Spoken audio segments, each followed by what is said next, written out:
Hello, I'm the DM, and you're listening to Campaign 2 of Fools and Flagons, the Tales of Archeron.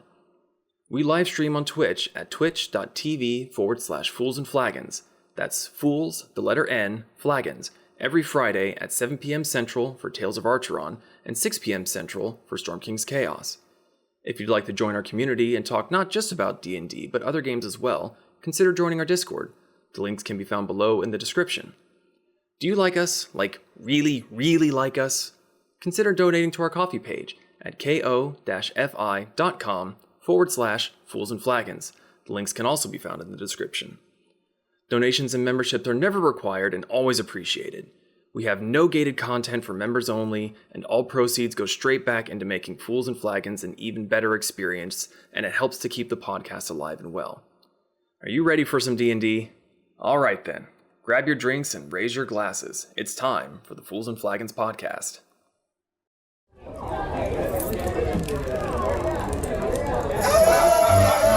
Grab your drink and raise your glass. Make a mess and kick some ass. Dungeon Master has no chance. It's time for Fools and Flagons. Raid the dungeons and slay the dragon. Sharpen your sword and prep your wagons. There'll be death and tons of magic. It's time for Fools and Flagons. Time for Fools and Flagons. It's time for Fools and Flagons.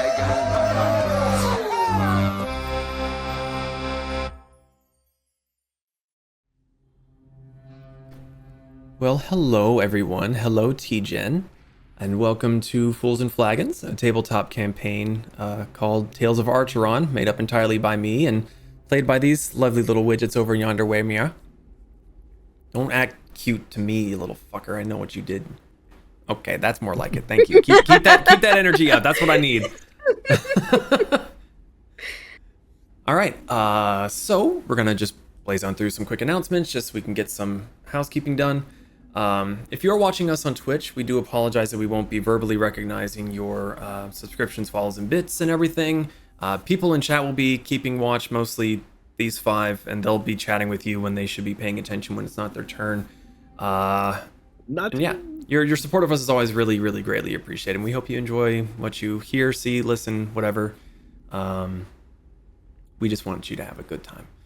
We also want to give a big thank you to Martyr, Gelatinous Cube, Cargo, and Spazoid for being tavern members over on our coffee page.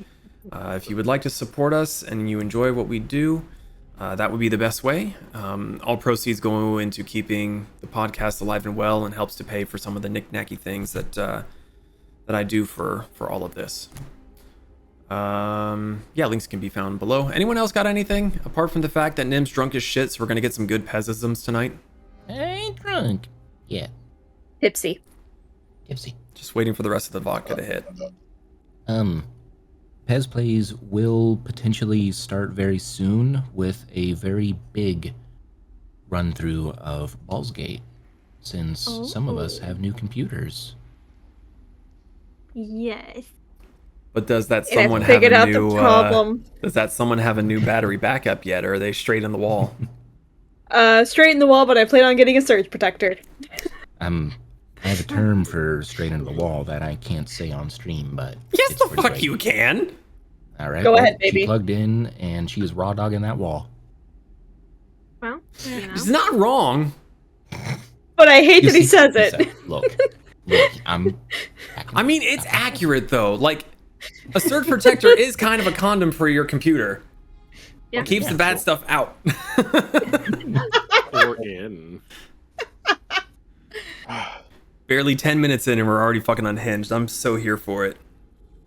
Chaos. All right. No one else has anything, then no one else. We're good. Let's play the fucking game. Okay, grab your drinks and raise your glasses. It's time for Fools and Flagons. Green. I forgot James to is drink. James is just over there drinking a really expensive water. I mean, Issa, I got a recap to go through if you want to bounce and get something real quick. Yeah, I'll be fine. Me. Okay. Got water? Nah, I'll be fine. All right. Well, Right there. last we left off on the Tales of Archeron, the Tempests launched a rescue mission to save some locals that had been consumed by a massive sinkhole. Going deep into the earth, beneath the Kudong Harbor, they traversed through some winding tunnels that looped back in on themselves, fought off some vicious creatures that lurked in pitch-black waterways, and eventually found nearly 20 survivors from the surface. One of them being Haru, the older brother of Tamami, a small elf girl whom the Tempests had befriended earlier. Learning as much as they could from the survivors, from what the survivors had experienced, there was a massive worm-like beast digging these tunnels, with its offspring able to dissolve flesh and armor. After a bit of back and forth and some therapy foxing, the Tempests decided that rescuing the survivors came before the murder. So, Moriko wild-shaped into a large spider that was able to crawl up and out through one of the many sinkholes to reach the surface, acting like a creepy, hairy taxi to get everyone out. So, we rejoin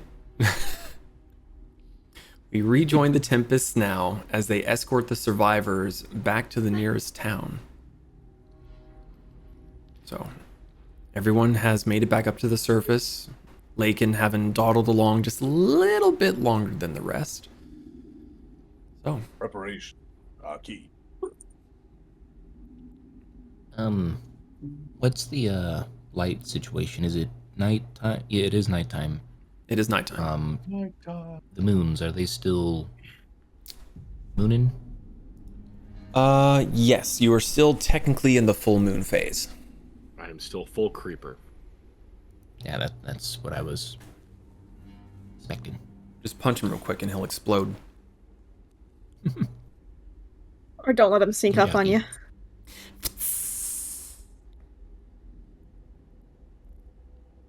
Okay. All right. What are you guys doing? Who's leading the charge? We are bringing. I'm not from this land. I don't think any of us are. No, there's Sumi. 1.5. No. Sumi's not from this part, but she is still kind of playing therapy fox a little just by like paying attention to the one that's been a little comatose. Let's see if Moriko remembers where the fucking town was. He's the semi-comatose man has been flanked on either side by some of the other survivors, and they're helping guide him along. Moriko, make a nature check for me. Nature. Guidance. What is that? Just imagine Lakin's over here talking to someone, and he's like, "Someone's trying to do a skill. Wait." What's the guidance? A D4. You get to add to your skill check. D4. You mean a caltrop? Yeah. What's worse, stepping on one of those or Lego? One of those. I think a D4. That's my D4. It's weird shape. 25. 25. Knowing your relative direction of, the other 4 directions that are not north, at the very least, you know that water should be that way. Ish. Okay, so Mariko's just kind of started leading the charge, I guess. You look over, and most of the people are already moving towards the north as you all are kind of conversing and trying to figure things out. Most of these people are sailors, and they're used to navigating, especially at night. So Iggy. they've already started walking. That's fine. It's nice of them to lead the charge.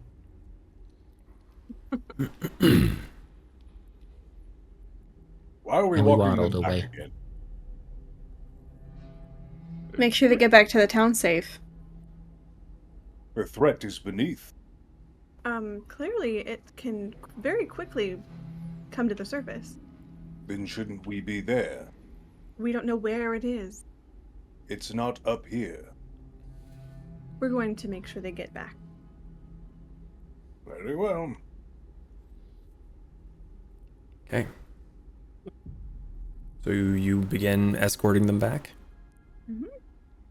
Okay. Is there anything any of you would like to do as you march along with them? Since Kusumi was able to see that one guy is being handled, she is going to go into fox form and she's going to kind of stealth around the group, like slightly ahead, just so she can see if she hears anything or sees anything that could be a potential sign of another opening, or just any type of threat. Okay. Make a survival check for me as you scarper forward. Okay.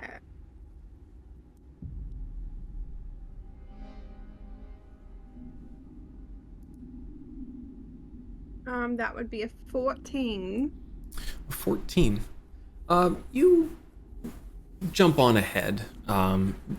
Tracking is not one of your better suits, and you're familiar enough with the area, but the kind of stuff that you're trying to look for, you don't have a super experience in doing so, but nothing really stands out in front of you. You don't plummet to your death at any particular point in time. So everything seems to be going kind of okay for the moment.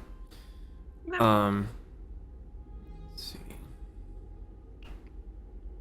There we go. That was way too bright. Right. So as the rest of you are walking along, are you all kind of staying relatively behind the main group? Just kind of like shepherding them forward? Yeah, Except sure. for Kusumi. Except for Kusumi. Okay. Jorin, the older leader of this particular ragtag group, slows down and kind of falls back a little bit so that he's walking nearer to the other four of you. And his eyes are kind of looking forward past the group. Excuse me for asking. Your companion with the tales. What is her name? Why? I am curious. I've only ever seen one other, and I do not believe that she is that other. Who was the other? If you don't mind me asking. It is not a secret for me to keep. Her name is Rocky Sebin. I've met her once in the Pleasure District while I was collecting gambling debts for one of my crew members. Oh, did you Interesting. say? Sorry. What's No, on? you go for it. You say Rocky 7? Yes. Sebin. Oh, okay. It was Not really- Rocky Sebin. Come on, Rocky, we gotta I go. was so fucking No. confused. I was In like, the there's no Pleasure fucking way. In the No. Pleasure District. Jesus.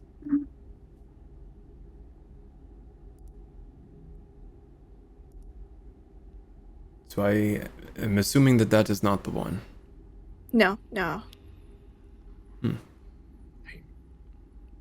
She's been kind of on edge, and I'm not sure if she'd be thrilled with me sharing information freely. But she's a very good friend and a very trustworthy person.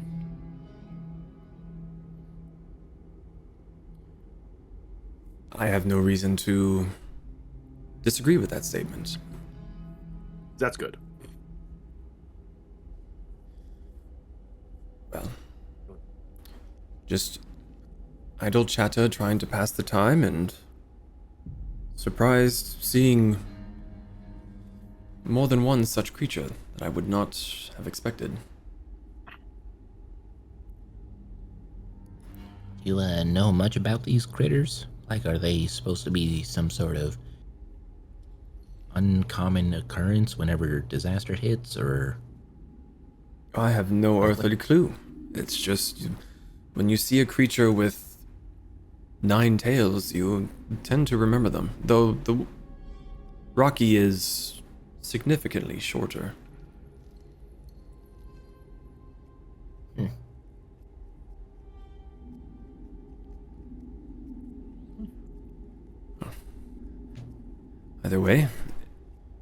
If my companions are to be believed, we should be another half an hour or so away from the nearest harbor town.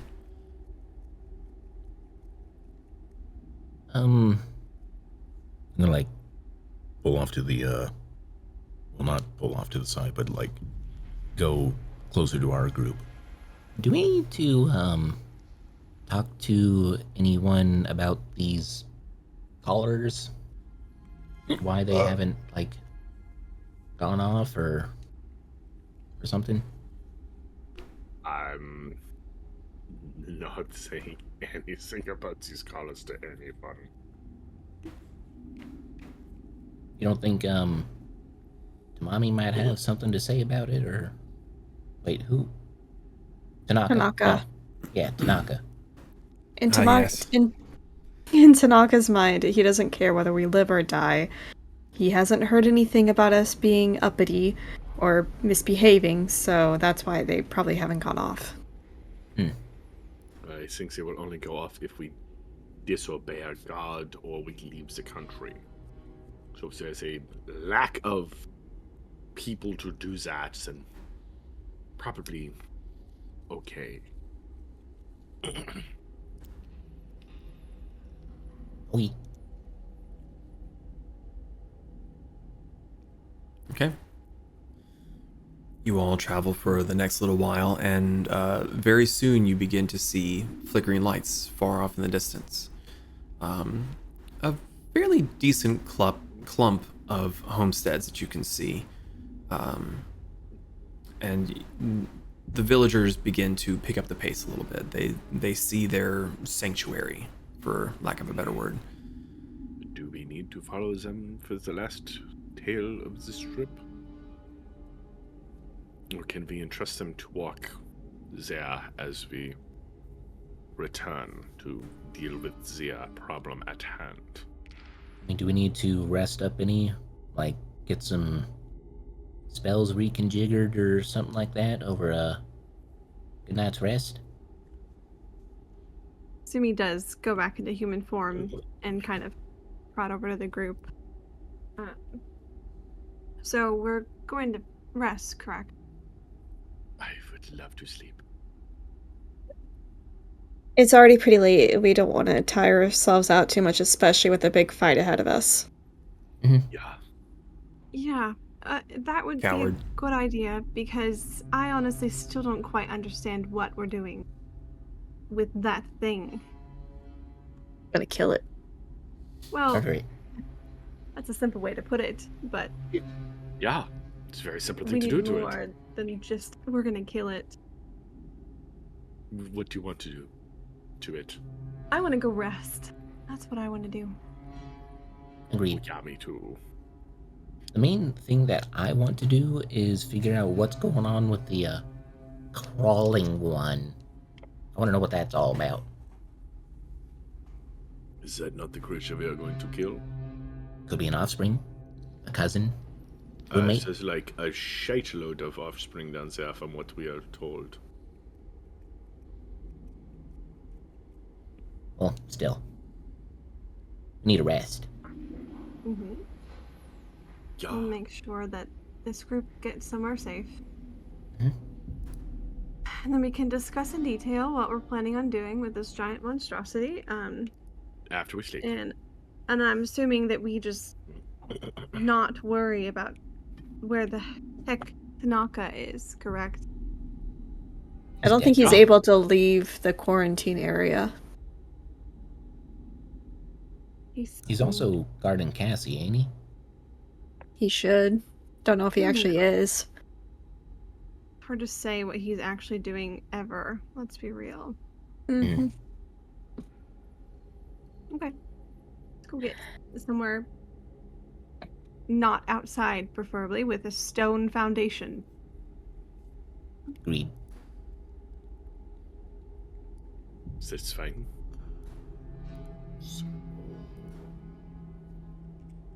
Yeah. I What a guess we lovely could. town we walked into. Just making sure you guys got everything out your system. I wasn't going to be accosted anymore. Busted. Busted. All right, so you follow after the group. They eventually get to the edge of the town, and they all kind of clump together, and they're looking around, and you see them speaking to a red guard patrolling the streets that night. And they all seem to be kind of turning and waiting and looking for the 5 of you to see if you're going to come with them or not. And as you approach, the red guard steps forward, weapon attached at his waist, his kind of wrist sitting on the end of it, at the end of the blade. I heard that you were the ones that rescued these. Mm-hmm. Yeah. Good. It is not on me to give you a reward, but you have our thanks. Very good. If you don't need the reward. Also, a place where we could sleep would be nice. Mm-hmm.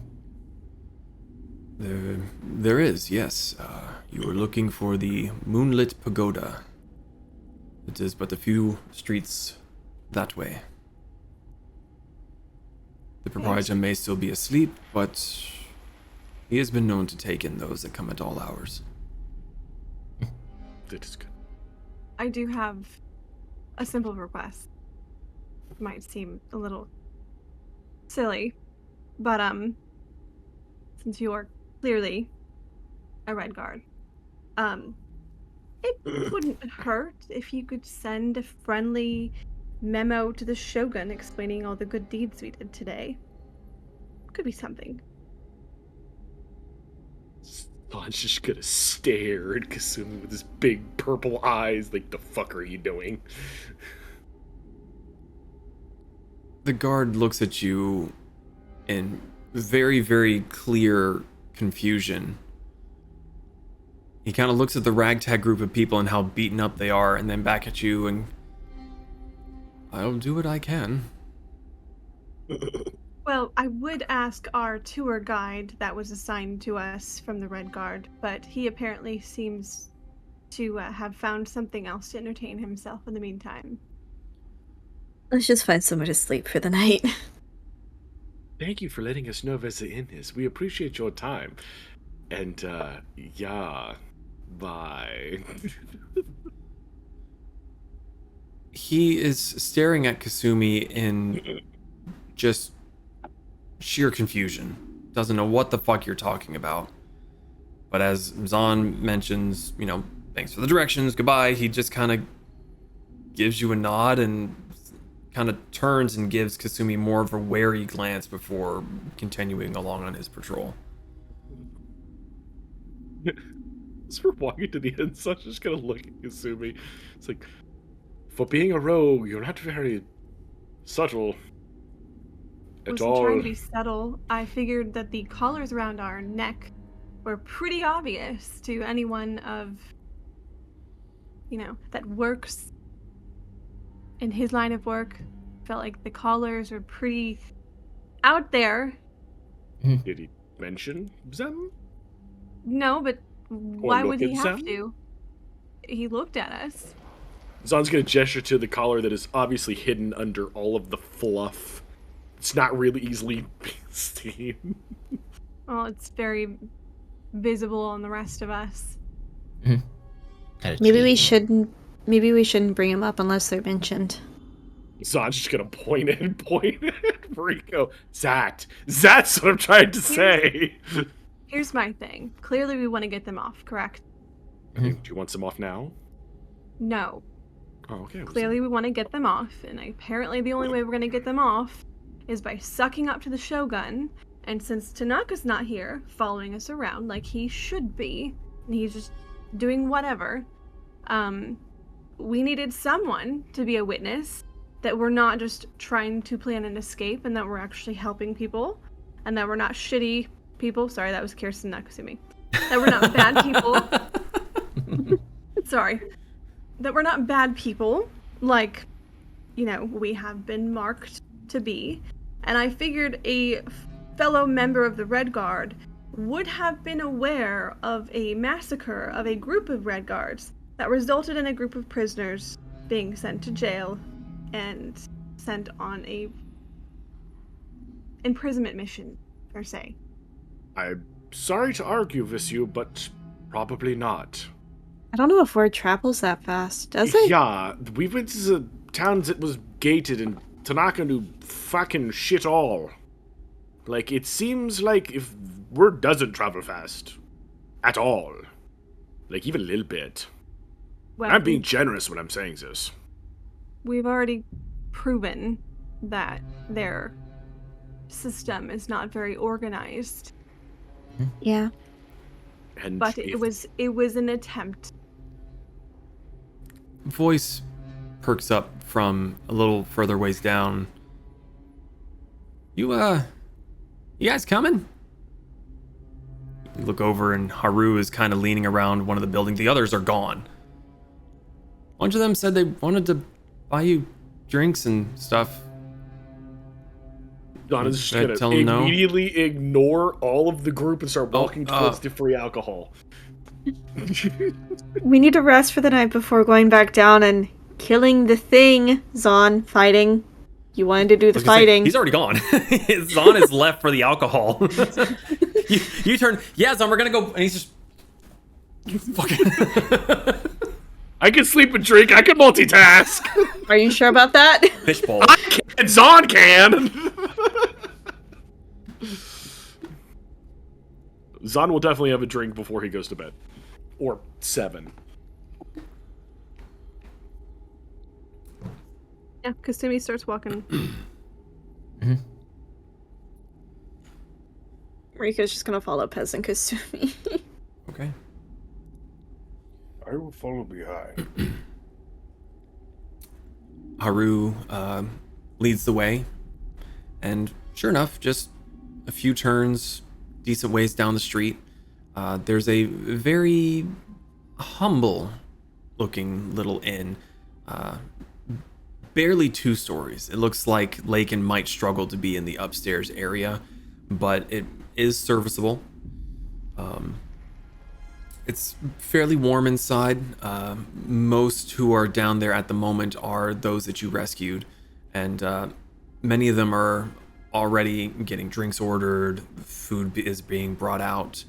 The man who had been relatively comatose seems to be moving around a little bit more. There's familiar scenery, sounds. He doesn't seem to be talking, but he seems to be actually looking at people as they are speaking, and is very slowly picking out whatever food has been put in front of him. Haru kind of hovers around the side and like gestures to one of the empty tables and goes and sits down and looks like he's sitting by himself, but he's kind of looking at the rest of you like, come on. Yep. Hi. Yes, sir, you, sir. I'm going to find an area to sit by Sorry, sit by what? It cut out a little bit. to sit by myself. Oh, okay. It's relatively easy to do. For how late it is in the evening, there's not a lot of other patronage in the eating area, so yeah, it's easy enough to find a spot by yourself. Book.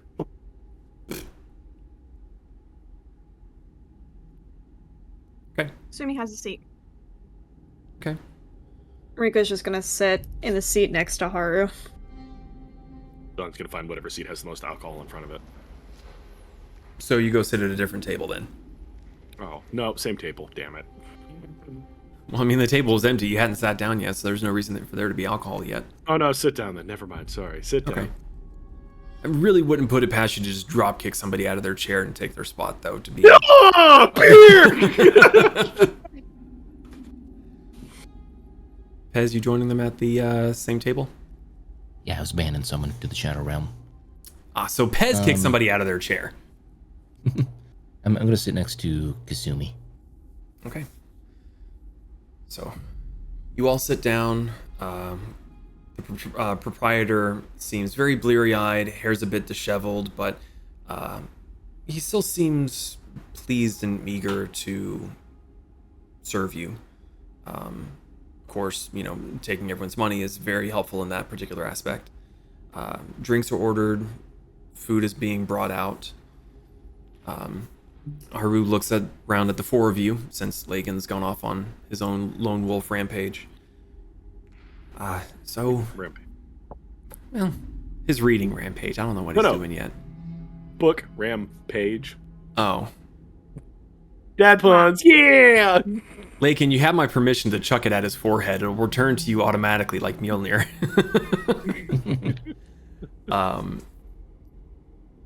Haru gets a drink for himself as well. Well, if I heard him right, I think we're here in the Octopus Rock area, so we're only like 2 villages over from home.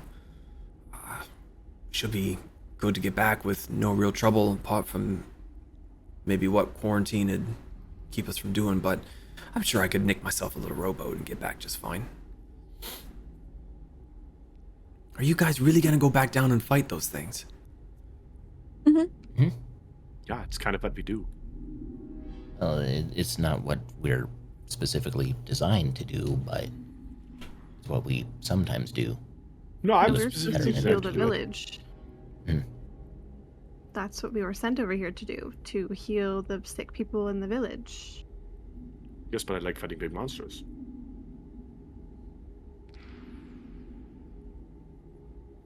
Well, I do hope that I get to see my family soon, and what you say is true, that they're getting better. Well, they'll be fine. Don't worry about it. It'll all be good.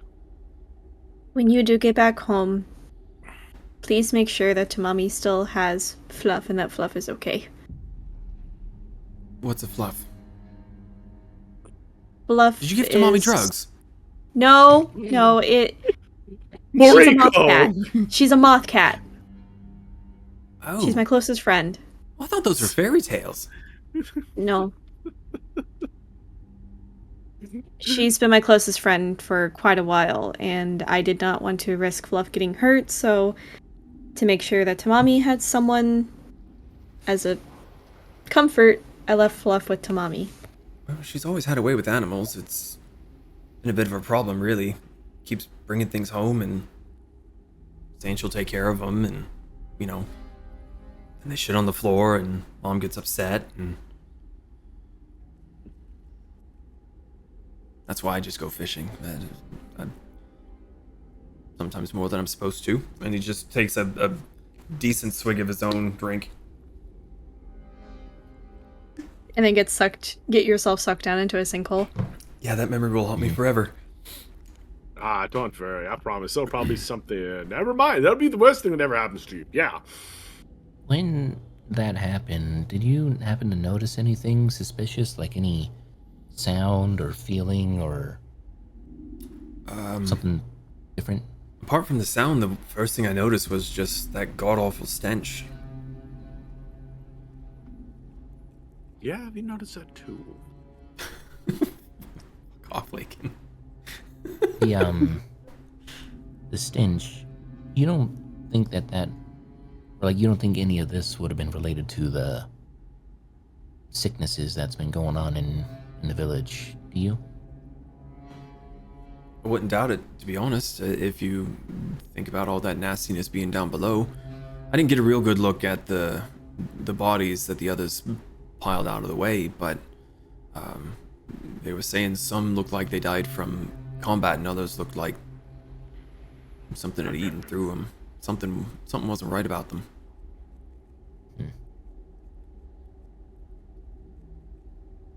Yeah, it's not ideal.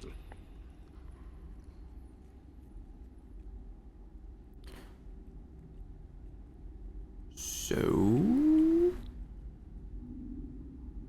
what are you all good at?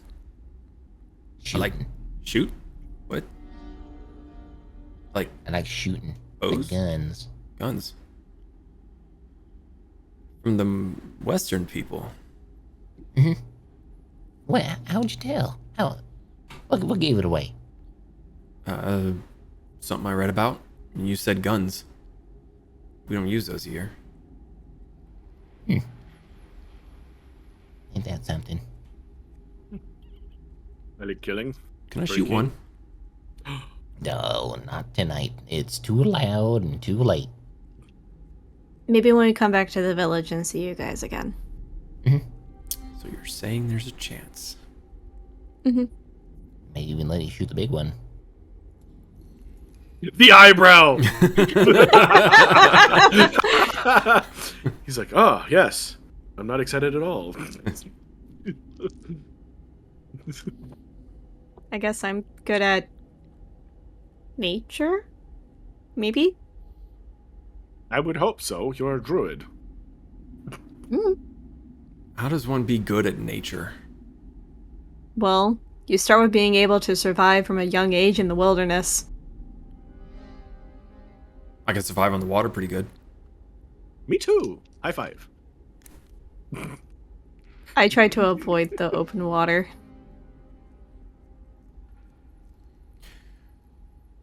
It can be scary, especially when you're out in the storms. But I don't know, there's something alluring about it. The waves. The open seas. It's a freedom. One day I'll have a fishing ship of my own. Good. There is no freedom if you can't swim. No, there's plenty of freedom. You're just free to drown. I can teach you how to That's not- swim. It's not hard. He looks at you, Pest. I can teach you too. Look, water and me don't got no good beef together. Water usually, whenever it touches me, turns mud. It's true. I just Dirty. got the mental image of Pez being, his whole being is just what you call hydrophobic. So he literally can't go under, and you can just like toss him and just.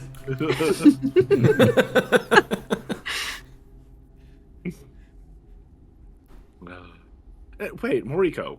Hmm? How can you not swim? You can turn into animals that can swim. I've never tried to turn into an animal that can swim. Why? I don't want to go in the water. I've been land animals and sky animals. Feels like it would have helped you in quite a few situations. Kind of, escaping the islands in which you were trapped. What are you not understanding about fear of ocean? Debilitating fear of ocean. The whole debilitating fear of ocean part. Well, that's a personal problem of yours, not mine. Oh, I love the ocean. And I think you're Good for crazy. you. Well, yeah, I may be crazy, but that doesn't mean the ocean isn't awesome. I mean, do you think Haru is crazy? A little bit. Oh, It's okay, I don't think you're crazy. I think you're right. I mean, look. Young child. On boat with parents. Big storm. Almost drown. Get shipwrecked alone and have to survive alone for years and years where you forget how old you are, your past, your parents, and even your name. It's great! I thought your name was Moriko. That is the name that was given to me by the people of the people around the Tempests Mountains. I never really... After a while, I just kind of forgot my own name because I didn't really have to tell anybody my name. And then all the people in the Tempests Mountains just started calling me Moriko the Silent Blossom. Because I looked like a pink cherry blossom spirit thing, I guess. That can Sounds turn good. into anything but a fish. I mean, I probably could turn into a fish, but I don't want to. Could you do one now? There's no water. You just flop around a little bit. And what, suffocate? Just for a second. You can hold your breath. No. I feel like I would humiliate myself. No, don't listen to that. It's peer pressure and not the good kind. What are you talking about? We do this all the time to each other. Yeah, but it's not the same as burning down a building. And it kind of is, actually. Not quite. You burnt down a building? You burned down a building? I didn't. To be fair, I Zon burnt did. down many buildings, but I burnt down ones that I didn't like. He finally admitted it. It's because Rick's not here to blame. Allegedly. Allegedly. Allegedly. I am from Rokasine. It's kind of what we do. Apparently, I'm from Elidorian, but I don't know what we do. So I came from an egg. I came from a swirling portal of death. sounds about right. Am I? Yeah. Yeah, I'm not from here. Like, at all. Yeah, I kind of figured about that when the giant purple monster was trying to come after you. No, Also, that was your all of eyeballs us. kind of give you away. Yes, the purple. I'm the weird-looking one. I'm not a freak. I'm a rabbit. And I have feelings, you know. You're red. Yeah, just because. But he's white.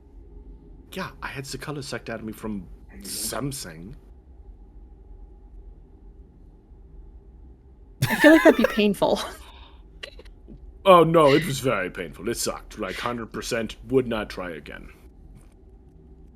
I'm mold. If I had the pink sucked out of me, would I have a normal skin tone again? I don't think we should try that. Look, let's Curious. Well, I know where it happened. let's focus on the whole color changing stuff at a later date. I might even show you how I shed my skin, but that's more of a private matter. But anyway, these drinks are great. Ew. Mariko's been God. drinking water. The first I to brush myself.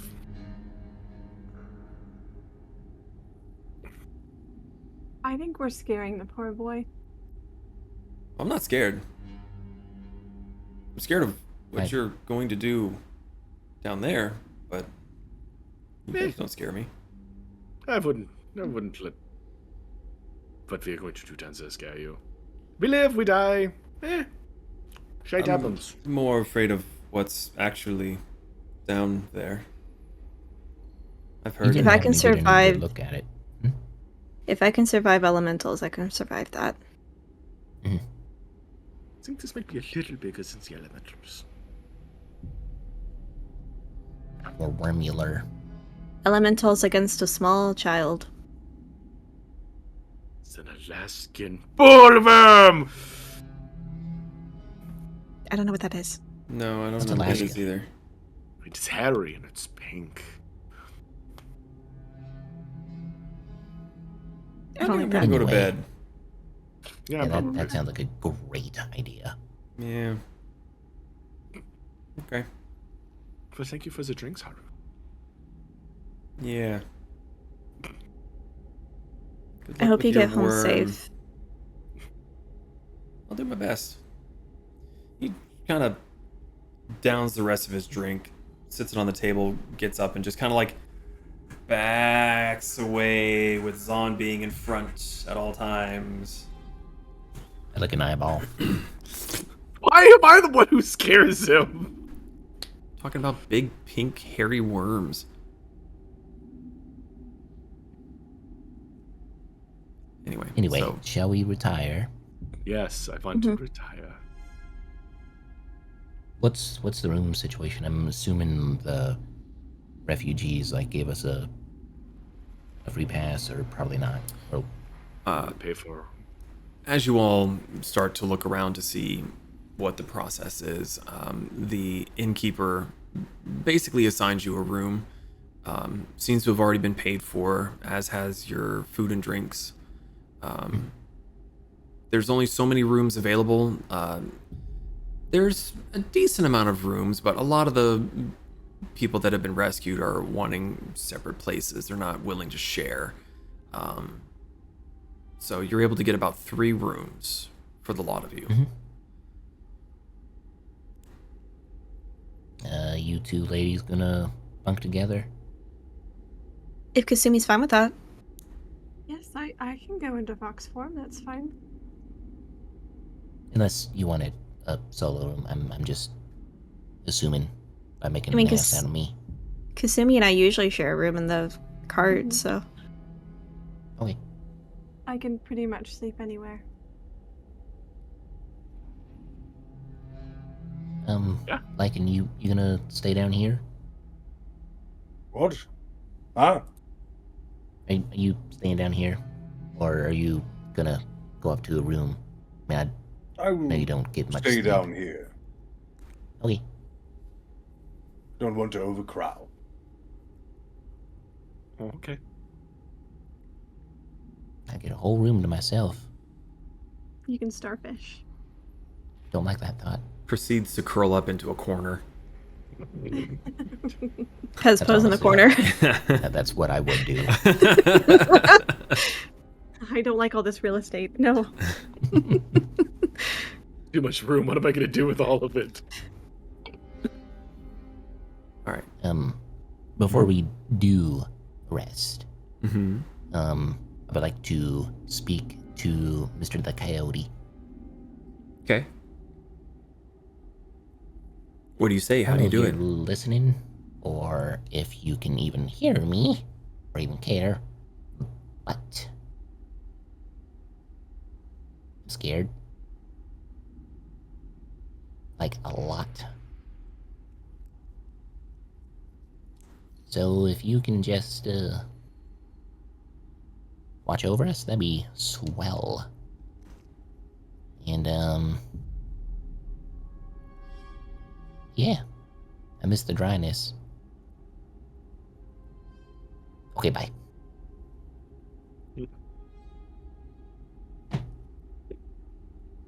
Anyone else have anything they want to do before, during, or after rest?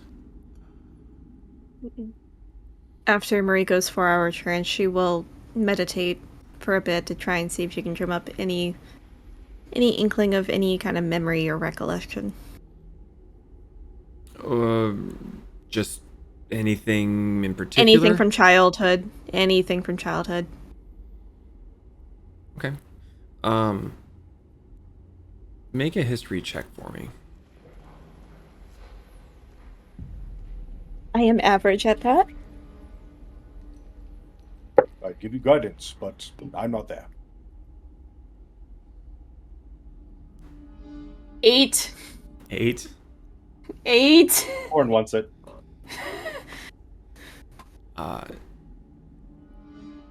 After you wake up from your trance, you go into another quasi-meditative state where you reflect on your past as best that you can. But unfortunately, whether it's just the stress of rejoining society, the stress of becoming a big-ass spider that you're not exactly copacetic with, going into tunnels and just doing all sorts of things that you're just completely unfamiliar about.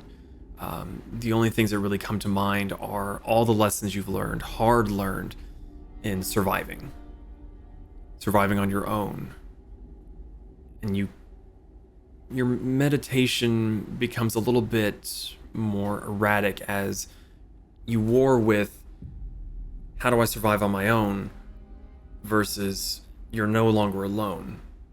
And how can you make this side of Moriko become this Moriko, where you can rely on other people. It's not just you watching your back. You have people that care about you. And it's this warring back and forth that kind of keeps you from going too far back and thinking of pre-Moriko.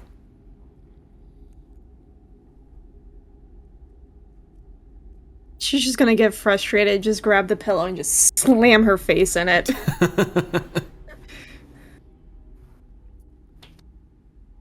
Pez.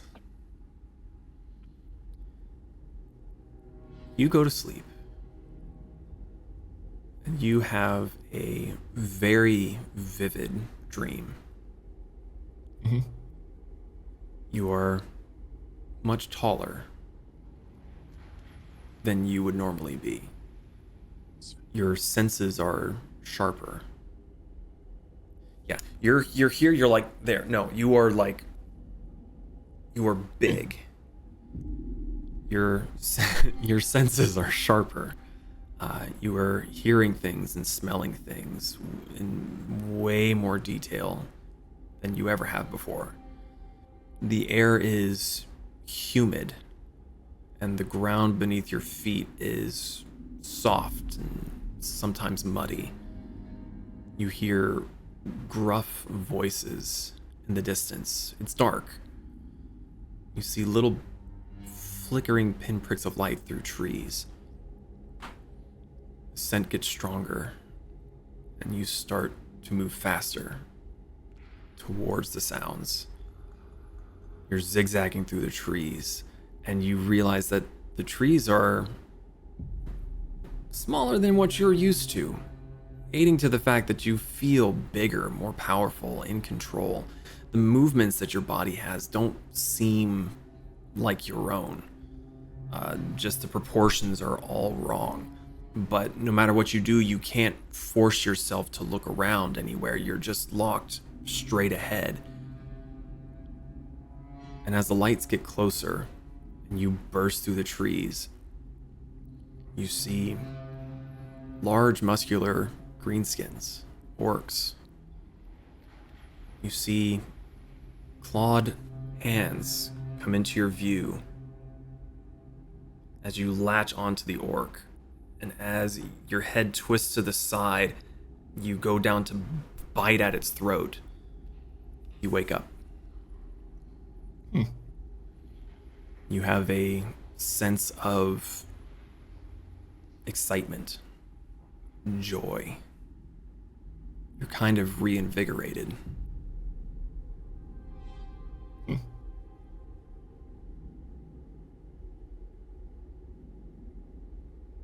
And then you curl up in the corner and go back to sleep, or whatever you want to do. I don't know.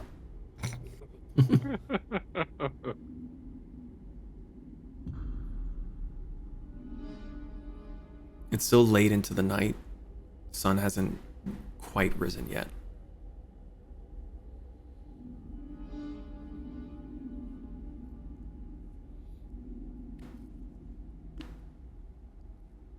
Are we all getting up, or? I'm waiting to see what you're gonna do, if anything. Oh, what I'm gonna do? Yeah, that was all about you. I don't like being the center of attention. It's creepy. Do something. Do something spooky. Did I get a full rest, or is it still? It's still late into the evening, but you don't really feel tired. You could probably nap if you tried, but you feel very awake. It's like you had a whole gallon of that bean juice that you like so much, but you haven't actually had anything to drink. I'm gonna go look for a mirror and see if anything physical changed on me. Okay. Just for shiggles. Make an investigation check. Oh, where's my dice? Investigation? Mm-hmm. We have an ad starting in 3 minutes. Yes, we do. You could subscribe and then that wouldn't be a problem. Or you can just watch the VOD later.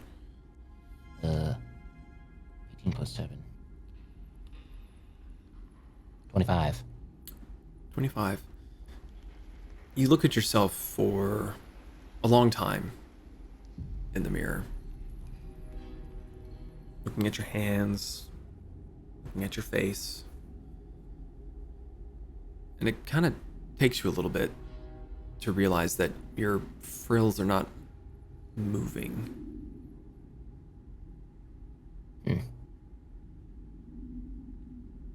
You can still move them, but they're not Flowy. They're not flowy. You're not sure when that happened.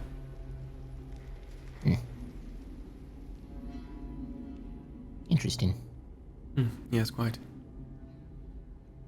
I like an eyeball and then just try to nap. Okay.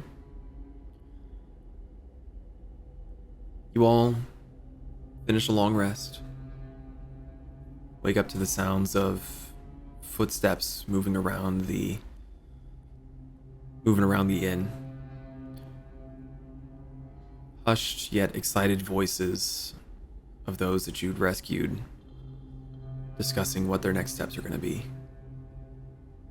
Whether they head straight for the pier, whether they try to head home. Lakin, you've just kind of been downstairs the whole time, so it had gotten quiet pretty quickly after everyone had had a few drinks and finished eating. The proprietor came and checked on you a few times, and you're like, nah, I'm good. And he went off to bed, and it was a good, blissful 4 to 6 hours of being by yourself before anyone else woke up. Figure comes from upstairs that you don't recognize. Someone else that has just been staying there. They kind of look at you over in the corner, and they look outside, and they kind of look at you, and they sort of shrug their shoulders. It seems like they're not used to seeing someone up before them. But soon enough, consciousness greets you all.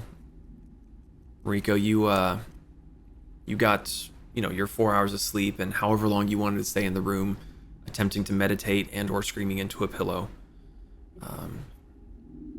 Well, she made sure to be quiet for Kasumi. Well, the day is yours. What would you all like to do?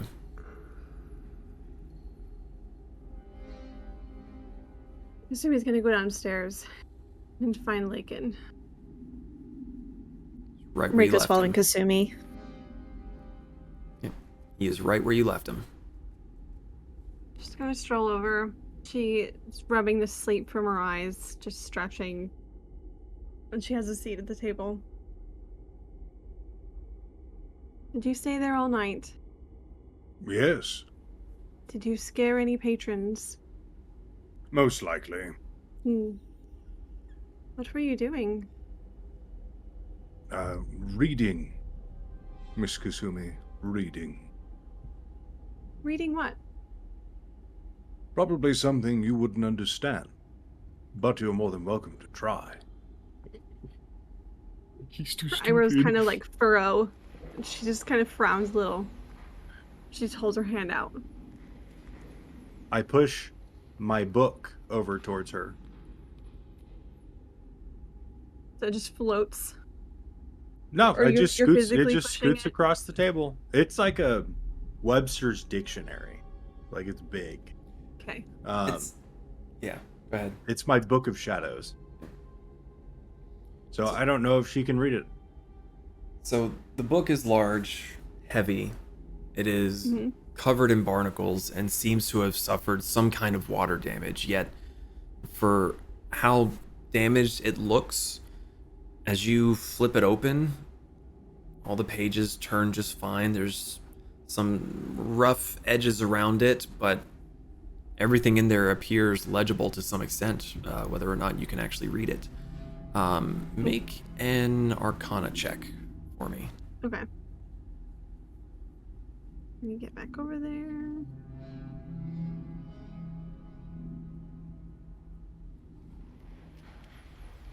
Really? That is a 16.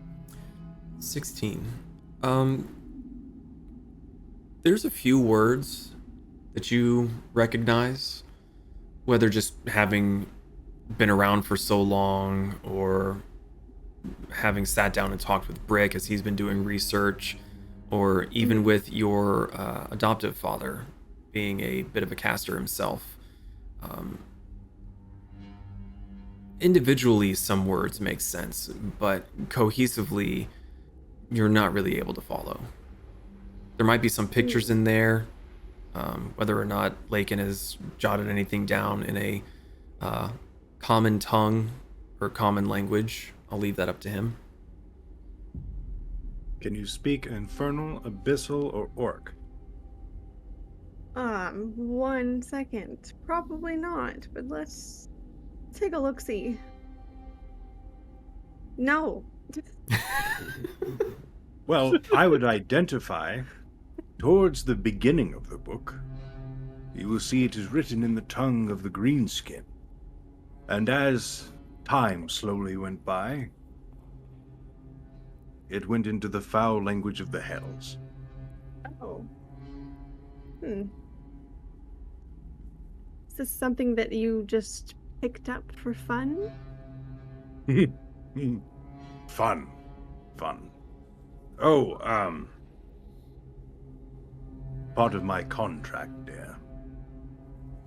Your contract. Yes.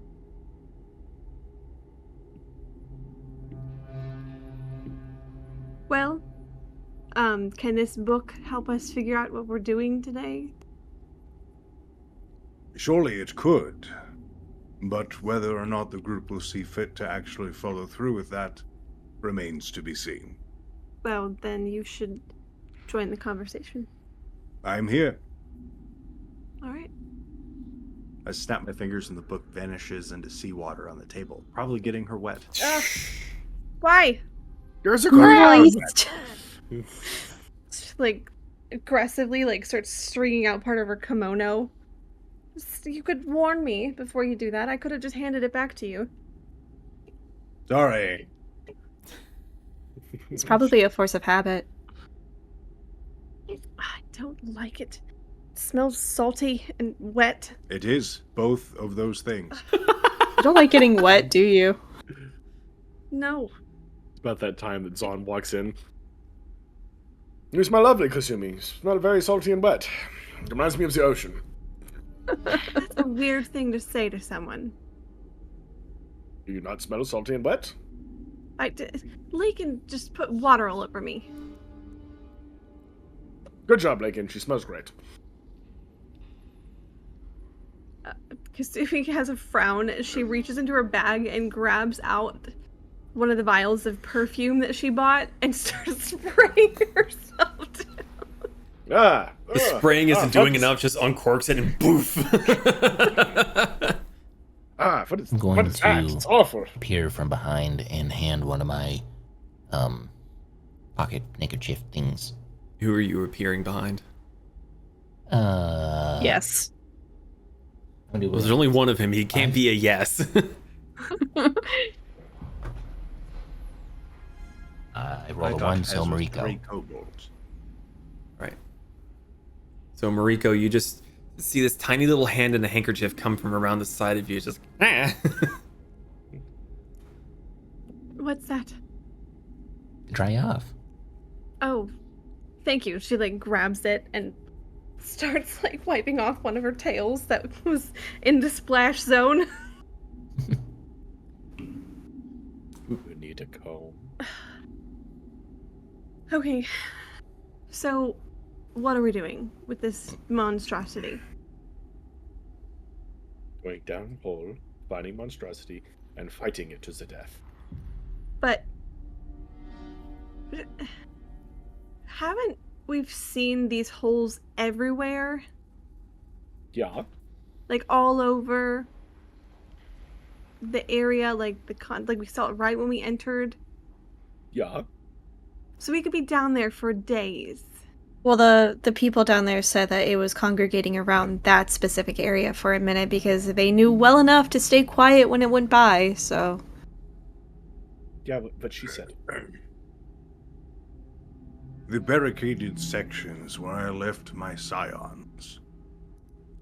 Those are nest areas. It is simple. To hunt the creature, we must anger it. And to anger it, we must flay its children. Oh, it sounds kind of brutal. Such is war. It's a monster. Yeah, it's I that's don't even know brutal. what it is. A giant It fan is language. big and it eats things. Large things. Do we think that we have the capability of taking it on if we don't even know what it is? When has that stopped us before? I mean, a lot of the times we didn't have a choice, but now we're actively going in to find something that is so large that almost swallowed an entire village. Yeah. And if we leave it be, it's gonna keep killing and eating people. Mm. For somebody who loves their homeland, you seem like you don't really want to save your homeland. You're making Well, a lot of see- assumptions right now. She's thinking logically, like, yes, I agree that we should attack and kill, probably provoke it by killing its neighbors, but we need to figure out what we're up against, because so far the only legitimate thing that we know about is that it could be called the Crawling One, which to me sounds like it was worshipped by a lot of people, meaning that this thing is either very big or very powerful or both. Okay. So I'm what? I was just, yeah, I was gonna to back up his statement. I would hate for us to go down there and find ourselves in a predicament where we are stuck and we can't get out, and the thing is so powerful it can just eat us in one bite. Then I kill it from the inside. That's Can't if really you do that while you're dead. Yeah. And Listen, trust Who me, knows? I've- It could be made of rows of teeth that go all the way down the insides, for all we know. We don't know what it is. Listen. Not All saying right. such a plan. Then what do you want to do? Suppose I was going to ask. Too.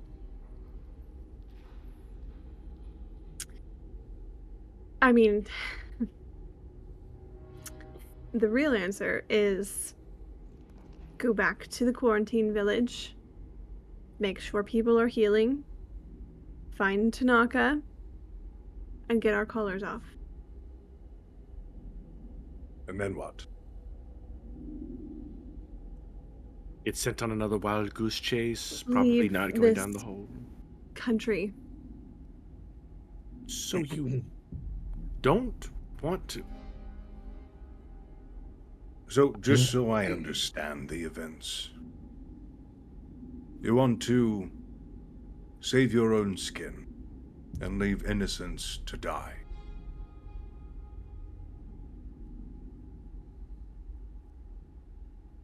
Every choice is a sacrifice. I'm not purposely doing it to choose to end people's lives. I'm just saying I don't feel like we know enough about the thing. And I know what we were sent over here specifically to do. So if we go back to Tanaka, just make sure that the village is being healed, that everyone is getting better, then we can mark that off of our list. And who knows, maybe then we'll decide to come back for this giant thing that's terrorizing the area. But We didn't know much of anything about the creature in Aslan when we fought that.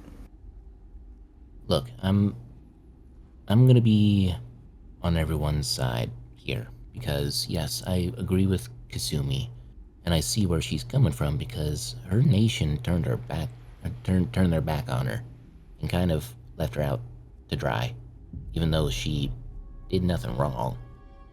But at the same time, we should help out these people because they don't really know what's going on beneath them. And sooner or later, this entire place will just be one giant sinkhole, and one giant buffet for whatever this crawling one is. So what my plan is that, yes, we should go back to the village, make sure everyone is doing okay, that the moss actually healed everyone, and then maybe we can use that fancy dragon book and tell the Shogun dude that, hey, we're good here, but we found something that might be very dangerous, so do you happen to know any information, or would you be able to send any reinforcements to assist us in protecting your damn lands? Yeah, he's not going to do that. Well, then he's a bad shogun and we should kill him. Well, not kill him, but like... I mean, I already thought he was a bad shogun to begin with. As I said, since we started this country, I don't like what they did. But at the same time, you're asking for his permission instead of doing it and using it as a bargaining tool to end Zakala's situation earlier. But for all we know, he could just disable the collars after we tell them that that our original quest with the moss was a success. If We it can is disable a these success. collars at any point. Right now, if you want. I none wouldn't of you. trust tampering with them. It has nothing to do with tampering. It has with literally turning them off.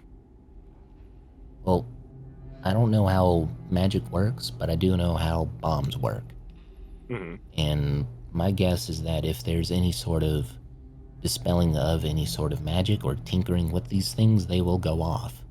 And it won't be a very pleasant day. So, going off by using magic, which won't work.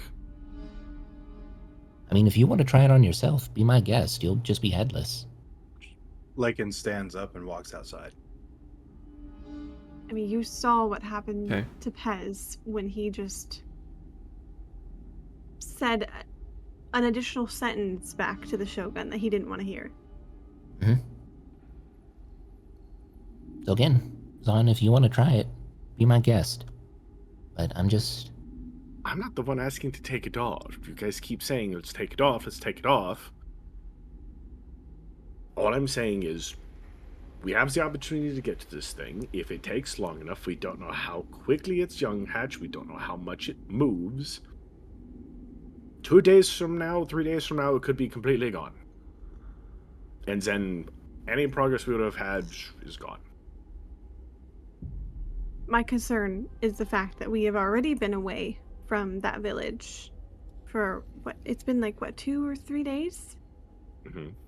And Tanaka, which he's supposed to be our only contact with the Shogun to make sure that we don't have something bad happen with these callers, has no idea where we are. So he could just decide, oh, well, they must have tried to run away, and shock us all if we don't provide some type of update to him and confirm that what we came over here has been accomplished and that's done. Then I'll feel better about going on a mission that we don't really know what's going to happen and try to kill something that we don't know what it is.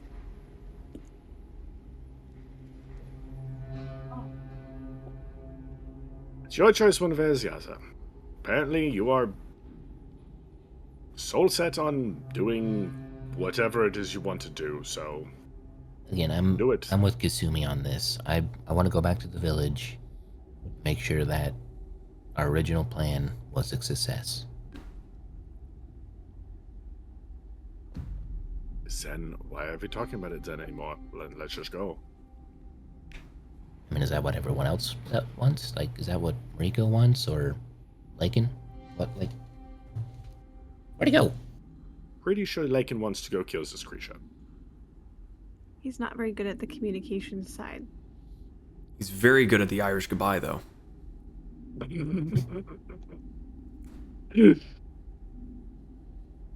Moriko, what about you?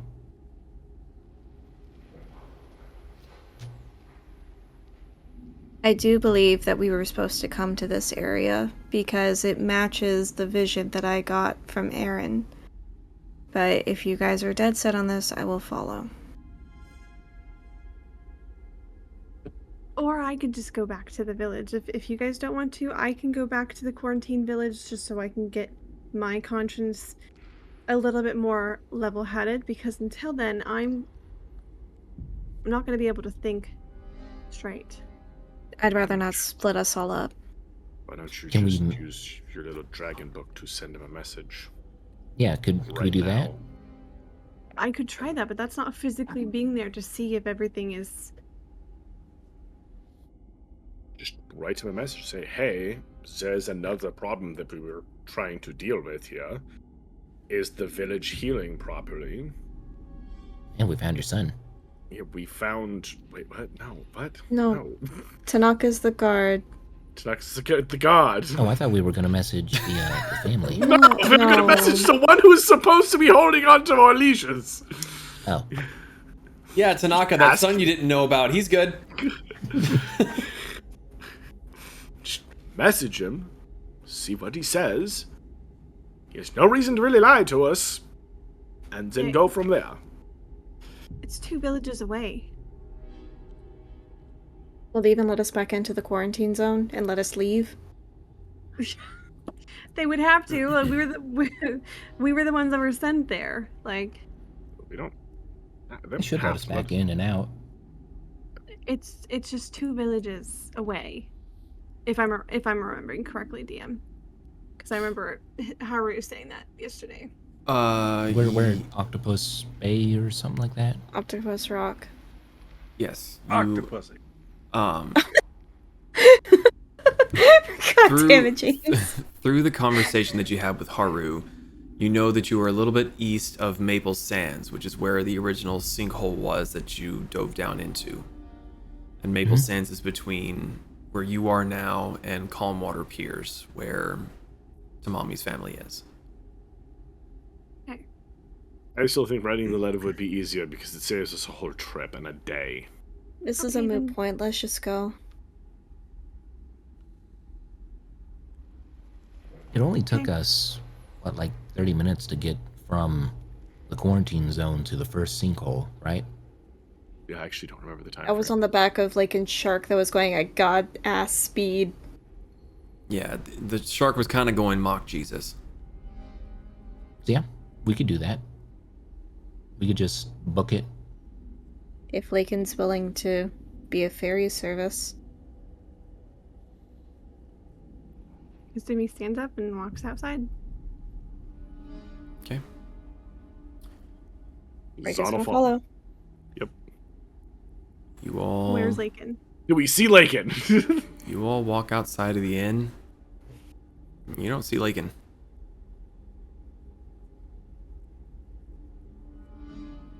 Lakin.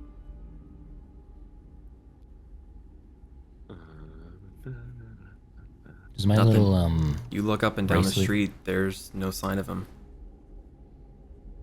What's up, Pez? Nope. so my bracelet doesn't like point me in a direction or nothing? Nope. Oh. Great.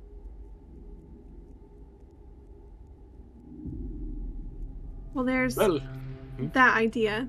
I have no idea where he went.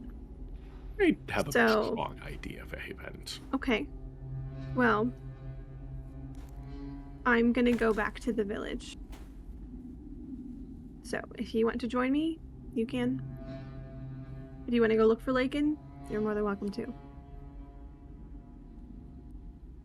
But he clearly, once again, has not been very upfront with communicating with us about what he's going to do and just does things. So, I'm not concerned about it.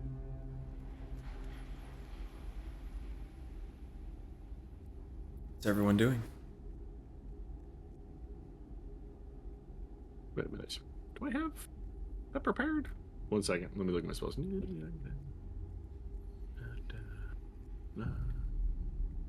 I don't. Jane? Damn me. Yep. Damn me and my preparing We couldn't for have gotten something. far, so why don't we just do a once over of this little village, and then if we can't find him, then He's probably going towards the sinkhole.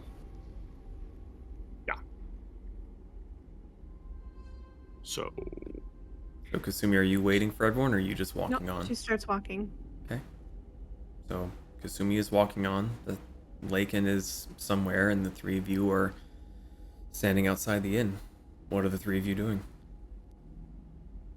do you two want to follow Kasumi and keep up with her, and I will find Lakin and at least have him hopefully wait before we go down the hole?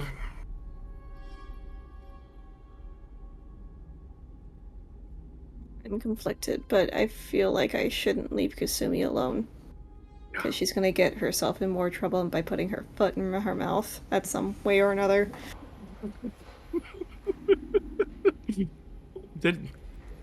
That's fine. I'm not saying that I'm going to do anything rash. I'm just going to go, find our resident orc thing. So, why don't you both catch up with Kasumi? Check in and deal with that whole deal. And I Zahn, will do go. do you have any way of communicating with us? Not even a little bit. We don't have any rocks that we purchased that communicate between each other? Or am I thinking of a different campaign? 9, I do not have the rocks of communication of which you speak. So, Well, as a backup plan, if if you find Lakin and he's still trundling towards the hole, just post up where we were, and I guess we'll meet you there. Yep. Maybe a day or two or so. Sounds good. Just as quick as you can. Actually, Moriko, if you have the ability to, something fast, you can carry Pez. Fair. And Kasumi. So, yeah, I'll go find Lake and you guys go. Break. Sun's gonna take off and go towards the hole to which we came from the night before. Rake is gonna sigh, go with Pez to follow after Kasumi. Okay.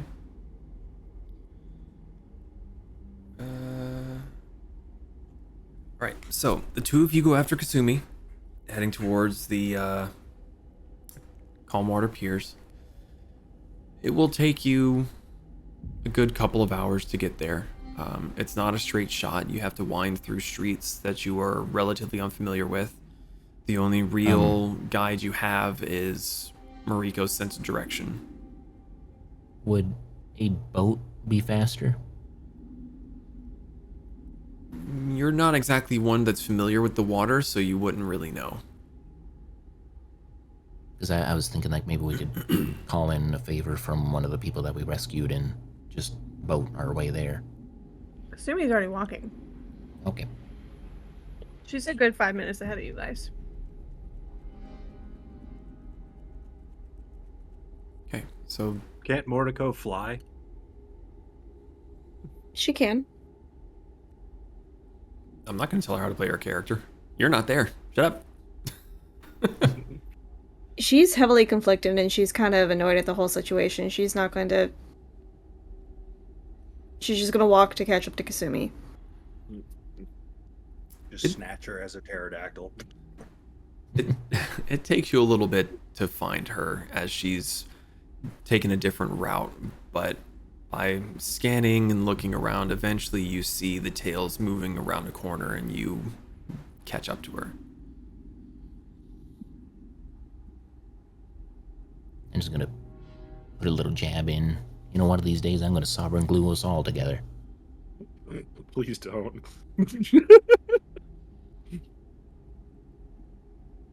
Kasumi just keeps Yep. walking. And we waddle the way. Okay. If nothing wants to be done or said, we will leave it at the three of you making your way through the towns.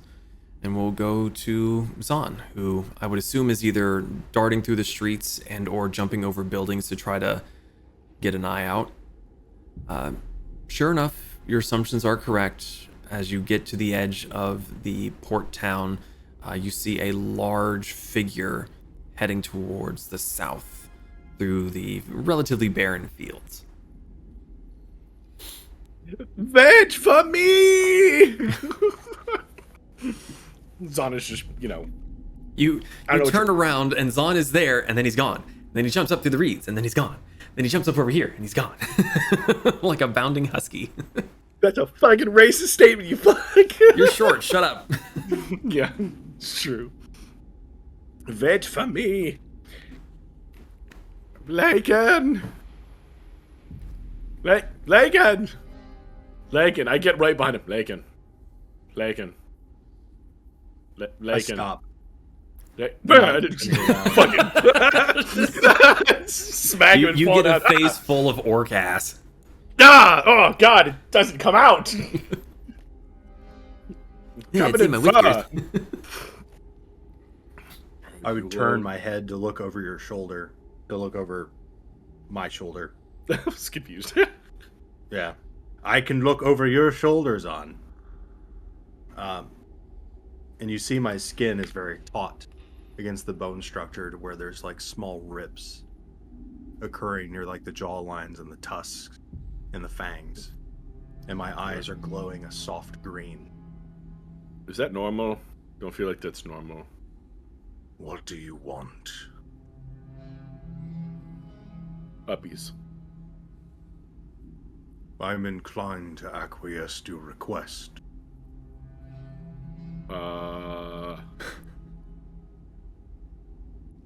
That's a lot of big words.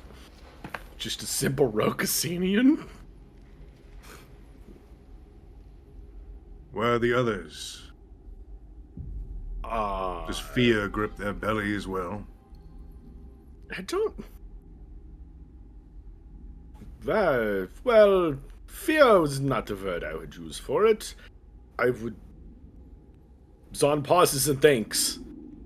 I would use worried about the fox Kasumi more than anything. I see.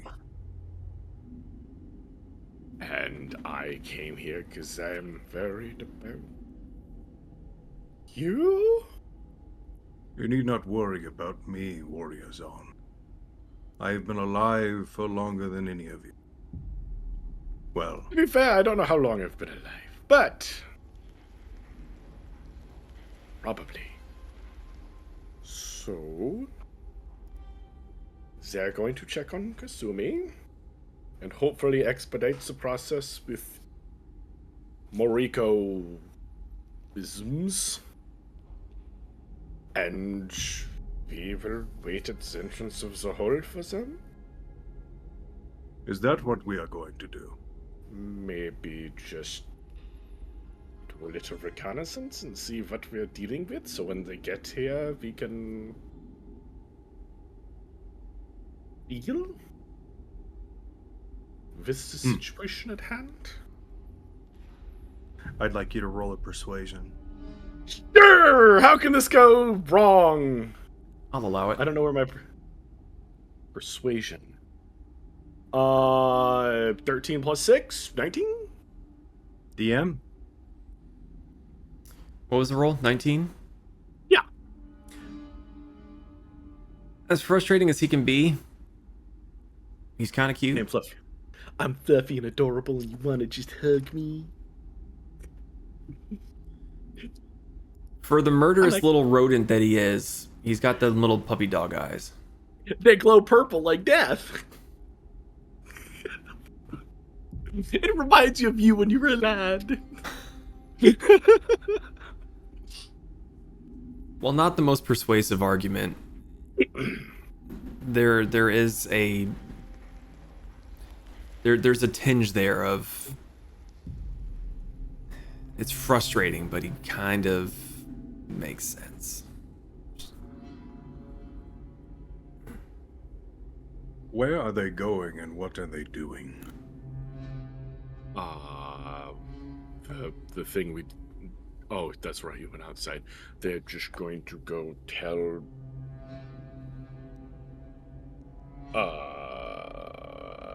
Tanaka. Yes, Tanaka's that guy. Where we are, and just make sure the town is fine, and then... scurry on back. You lot have been missing from Tanaka for at least a couple days. Yeah. And it is now important to go check on a cure that wasn't killing anyone. The disease, rather. I think it... DM, do I remember if it was killing people? It was absolutely killing people. We were told no deaths were happened in that village. No, there'd been deaths. If that's not what I said before, then that might have been on me, but there have been deaths. I think like super COVID. No, not the masks. Sorry, that one might have legitimately been my fault, but there have been I thought deaths. there had been, which is why I was confused. But, like... So... people have died? Well, more people are dying to this giant worm. I am not arguing with you. I agree, but I am part of a family group thing. And The last I had heard, Kasumi wished to verify that the cure was indeed working, go back to the shogunate, which took days of travel.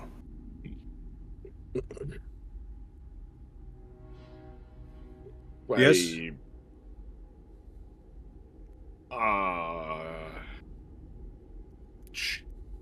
I don't. Not good at this. Why are you making me think?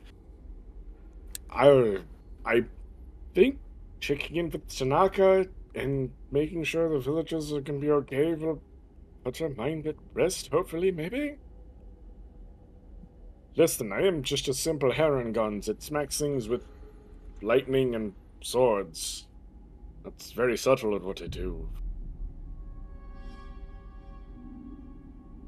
I'm just trying to be understanding. The thing that, and this is not confirmed, that had taken Moriko's possibly brother and had killed dozens of people, trapped tens of people,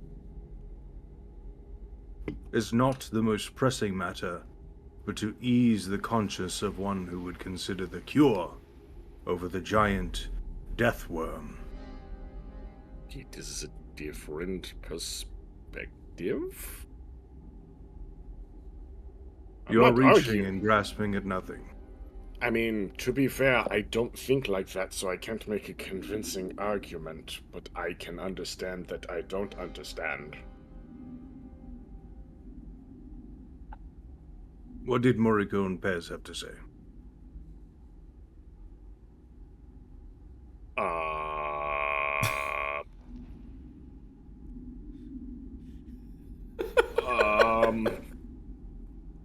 They were... Think, Bunny, think. They were worried, and while they... Zon is struggling here, guys! Come on! Give me some... No, they're not there! You don't get help! No, I'm aware! I can feel the guilt building anyways! I see the invisible faces in the sky glaring at me! They... agree with both of you?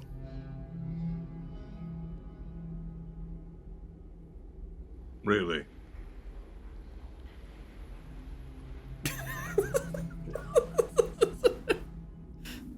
Yeah. Listen, I am both murderous and cuddly and adorable. If you want to squeeze me like a stress ball, please go ahead. He squeaks. I do not wish to harm you, Bunny. You don't have to harm me. Squeezing doesn't have to hurt. Right now, it wouldn't matter if I wanted to or not. Ah. Yes. That. What's that? You'll see. I start walking towards the sinkhole. I leap and grab a shoe. Wait! Oh wait, we need to get to the hole. He stands up and brushes himself off. Yeah, let's get to the hole. Okay. Monumental waste of time. Oh no, I thought it was pretty funny. Yeah. So... No, I'm talking about... Yeah, I know. The village shit. I know. Stop it, you. So I tried so hard! the pair of you continue on your way. Are you doing kind of like a leisurely walk, or are you like power walking to get there? Is this just kind of a determined thump? What's the normal gait of a 7'5" orc? At least 3 times that of a 4' nothing Harengon. The bunny can ride. I was about to say, I've got a walking speed of 40. Yeah, but it's quick little steps versus the gonk. Maybe move fast. It would take you about 30, 45-ish minutes to get there at a decent pace. You're not making sure people are going the same direction. You have a very clear goal, and it's just the two of you. You can do a fairly decent walking pace to get to the sinkhole. So, Kasumi, Moriko, and Pez. Right around the same time that Laken and Zahn are getting to the sinkhole itself, you guys have essentially gotten to the other side of Maple Sands. You circumvented the sinkhole, going a little bit south because you can't go over it. It's still a big ass hole. And you're still moving through a somewhat populated part of the Kudong Harbor villages. They're becoming more and more sparing as far as people that are residing there as you get closer and closer to the quarantine zone. And eventually you do reach that point where there's no voices, no lights are on inside the homes. You don't see anybody. You see very roughly handwritten flyers nailed up everywhere, basically saying, do not enter. There's an illness. No guards that you can see at the moment are there. Kasumi's putting her face mask back on.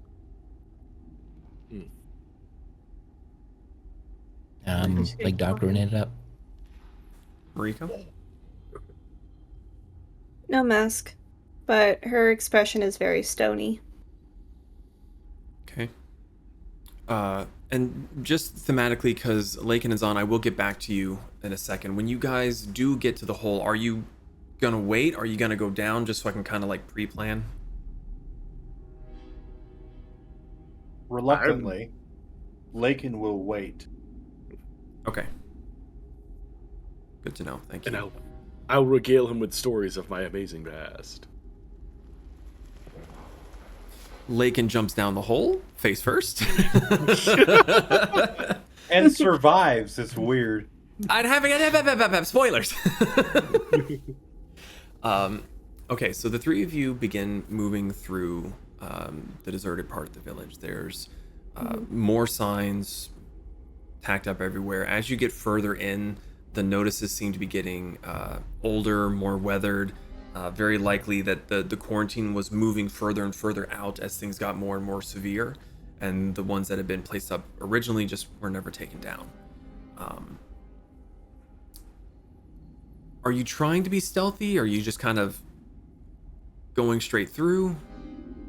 Sumi is on a mission. She is determined. Her head's on a swivel, looking for the cart.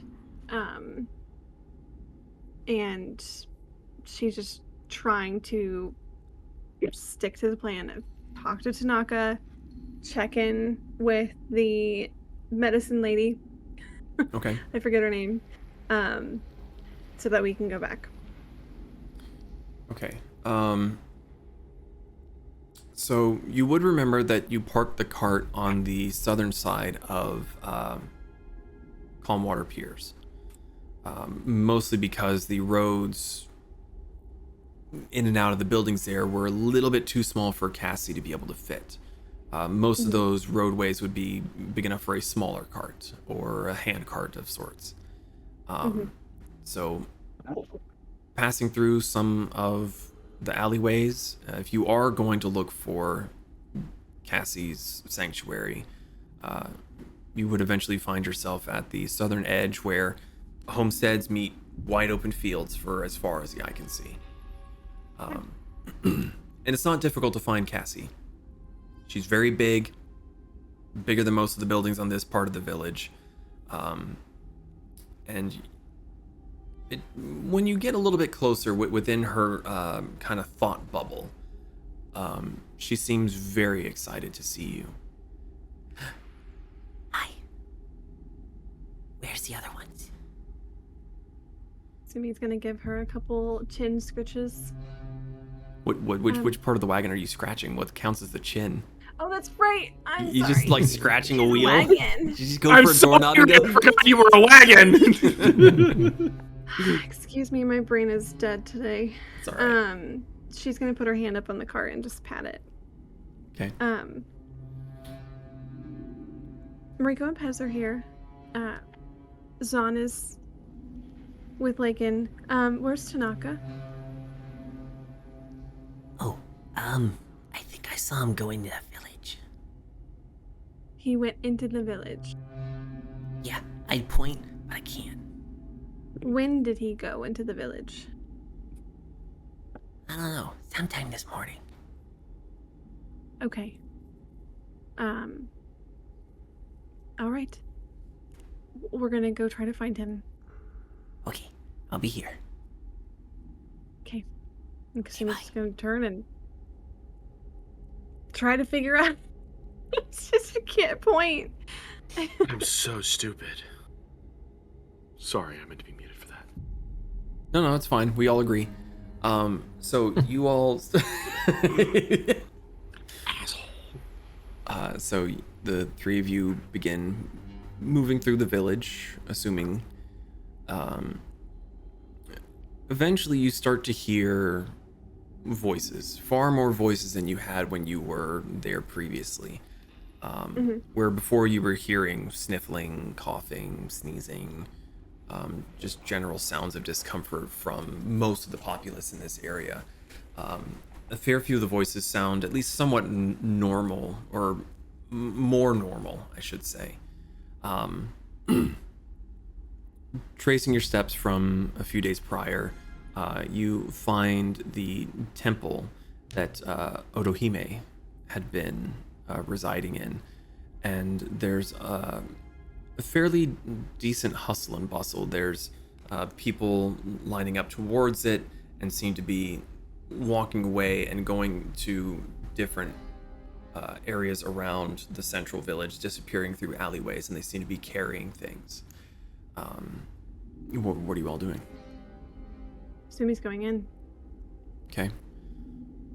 So you pop into the temple, and Otohime is there.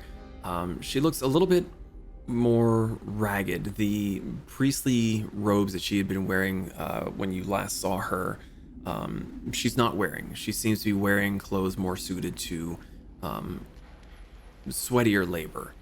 And the people that are lining up, they're wearing very improvised masks, kind of like what you're currently wearing. And you feel very certain that you recognize a few of the faces, that they are some of the people from the village that you had delivered the medicine to, who are now seemingly either coming for more medicine or maybe even helping to distribute the medicine around. It's a little difficult to tell with the general hubbub. But Otohime sees you, and she wipes the sweat off her brow. It's good to see you again. Hello. Hi, I needed to check in to see how things were going. They're going well. Many of the villagers are on their feet again. They're still ill, and I assume we will be kept in quarantine for at least a few weeks, if not a month or more, to make sure that everything is on the mend. But what you all have brought me is nothing short of a miracle.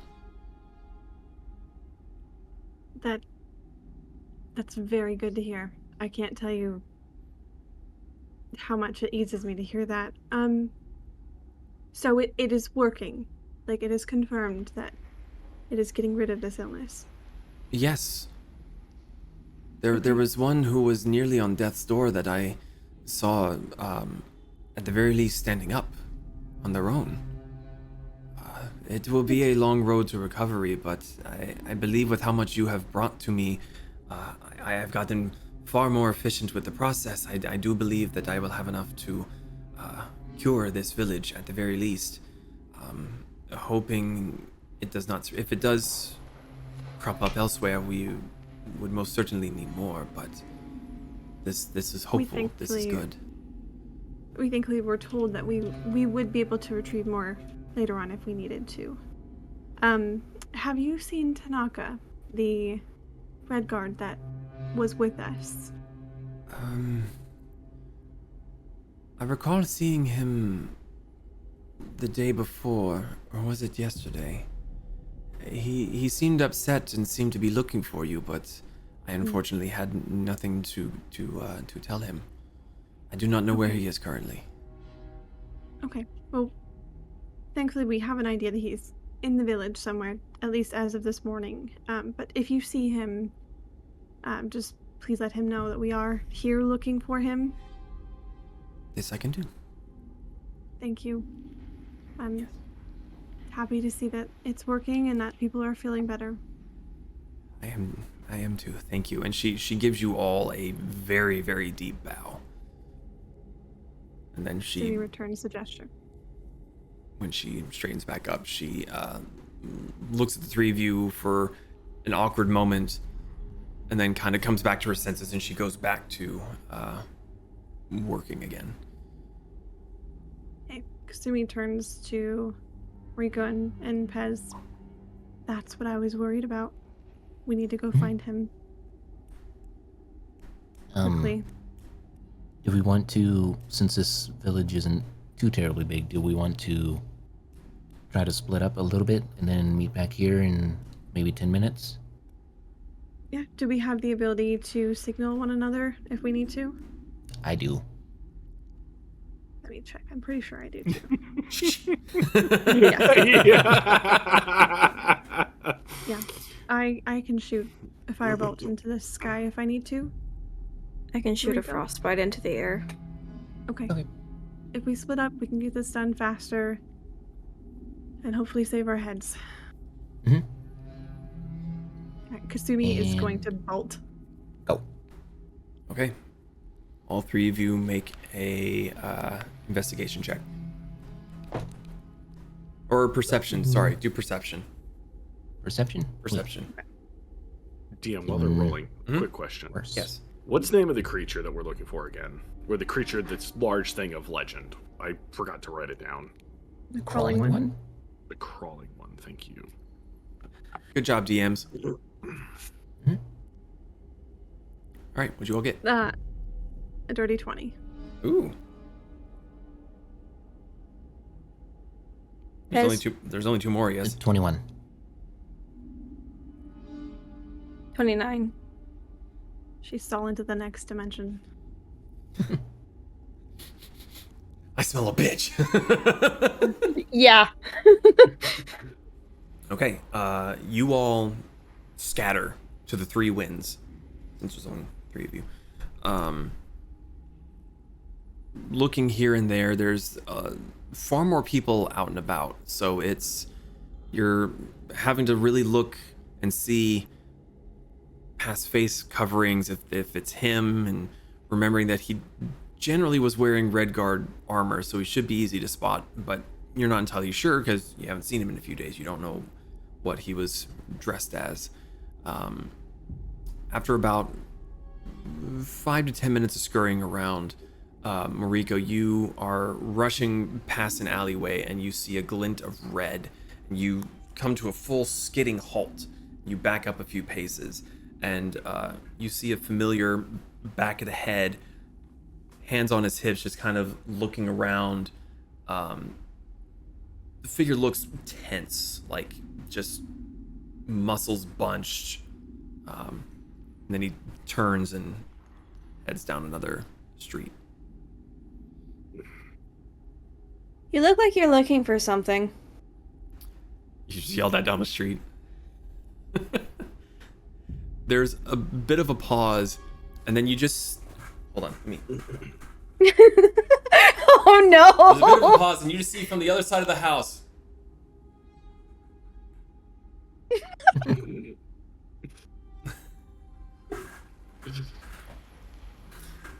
He steps further back into view, and he walks towards you. You can definitely tell that there's some irritation, some anger, but he doesn't seem violent or really threatening. Sort of just upset. Annoyed. And eventually, when he comes to stand in front of you, he folds his arms and looks at you. Where are the others? Kasumi and Pez were also trying to look for you. Zahn is trying to stop Lakin from going to do something. And we were saving people from a sinkhole.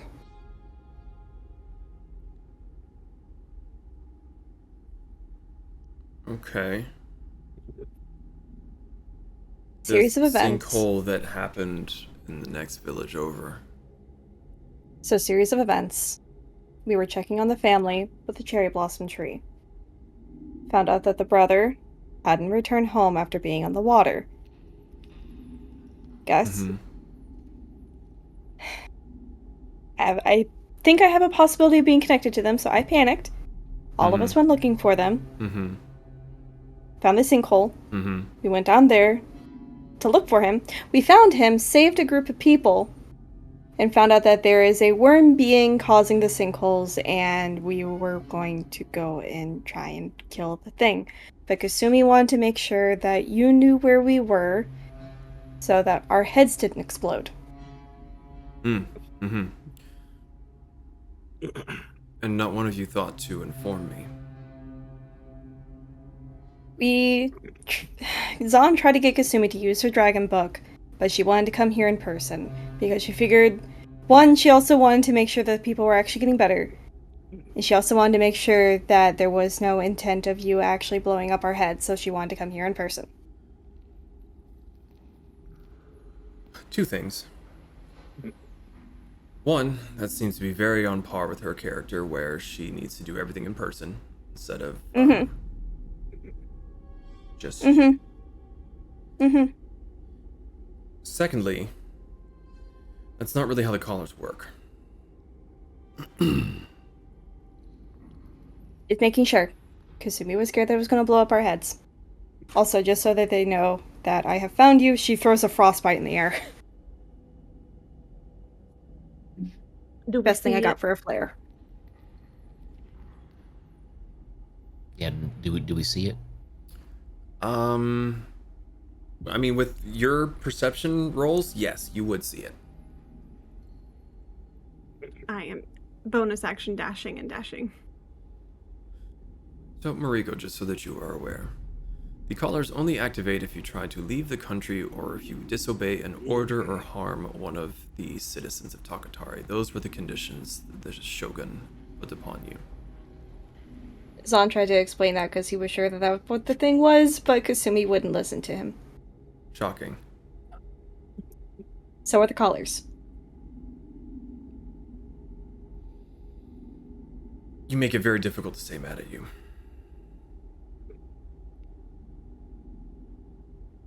So, assuming your meh means we stay here. Yes. Can I appear behind him and just look at him? I was always here. Lick, Well, one of lick. them is already here. Make a stealth check.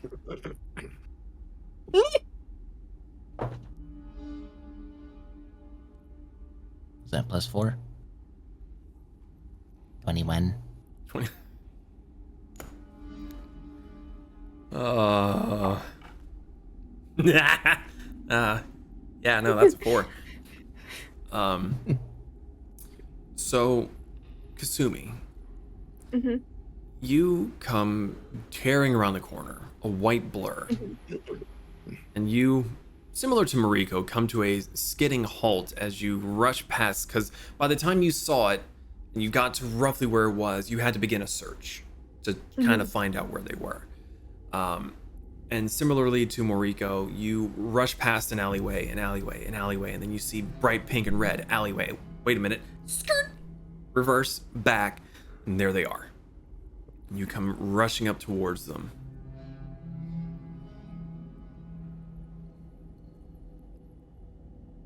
Okay. She just runs up and she's like, okay. We're here. I explained the situation. And And He reiterated that your habits he seem reiterated to that- repeat. Sorry. you're good. The collars will only go off if we try to leave the country, disobey an order, or try to hurt a citizen of Takatari. that's very gray. Disobey an order in order to heal a city. We were in the process of doing, and then we left and did something else. A direct order from a guard. If I were to tell you to sit down and you did not sit down, it would activate. Are you considered a citizen? You little shit stain.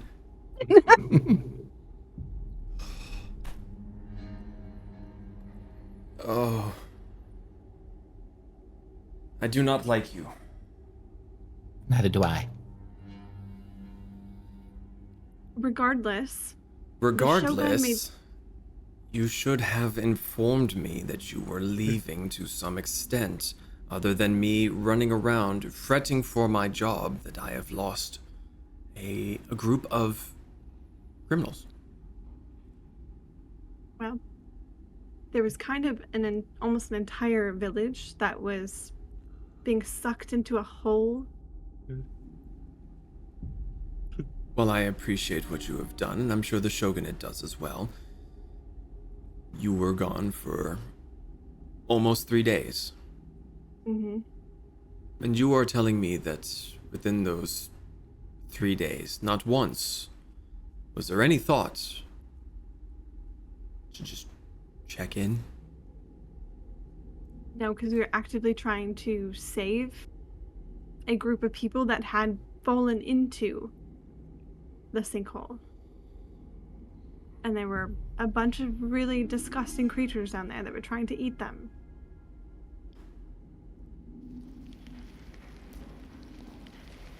From what I have heard, one of you seems to have a method of getting in contact with people from longer distances. And instead, you waited 3 days. Do you not see the problem here? We're here. We're letting you know where we were. We apologize for leaving without letting you know. It was a panic situation, and that is my fault. From what I have heard, I understand, and again, myself and others are very grateful for your services. However, I have been having an entire chain of command so far up my ass that I am tasting the leather of my pants. Because you could not take... Shut up, you're not here. Because you could not have taken a few moments. Just even tell me that you were alive.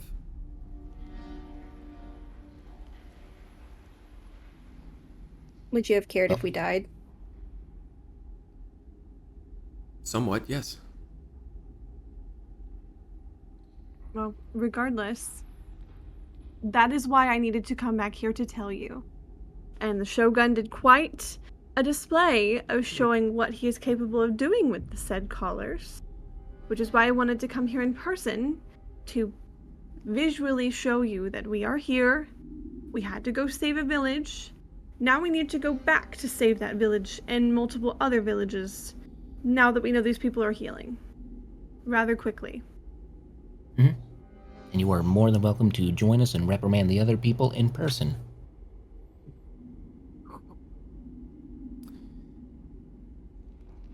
As much as I would love to, I have been here for an extent of time that I am now also under the quarantine.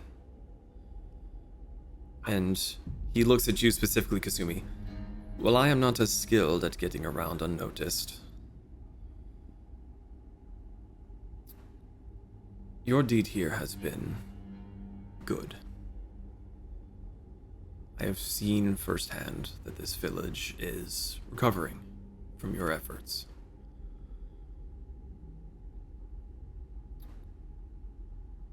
I have also seen, twice now, and he again looks at you, Kasumi, that you seem to like to do things in person when there are easier paths.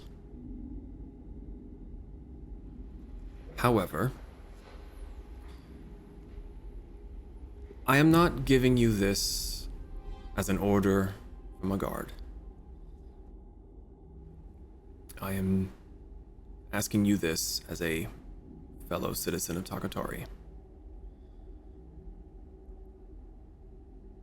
With your strengths, this thing you have found, can you handle it? I'm We not seem sure. to have handled others like it. But this one is different because it's named something kind of scary. It's called the crawling one. You ever heard of it?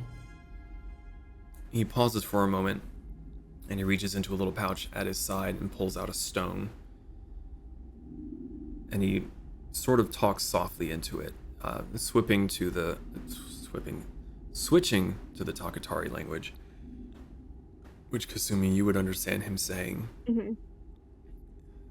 They have been found. There is something under the harbor that is a big beast. Something called the Crawling One. And then he puts the stone away.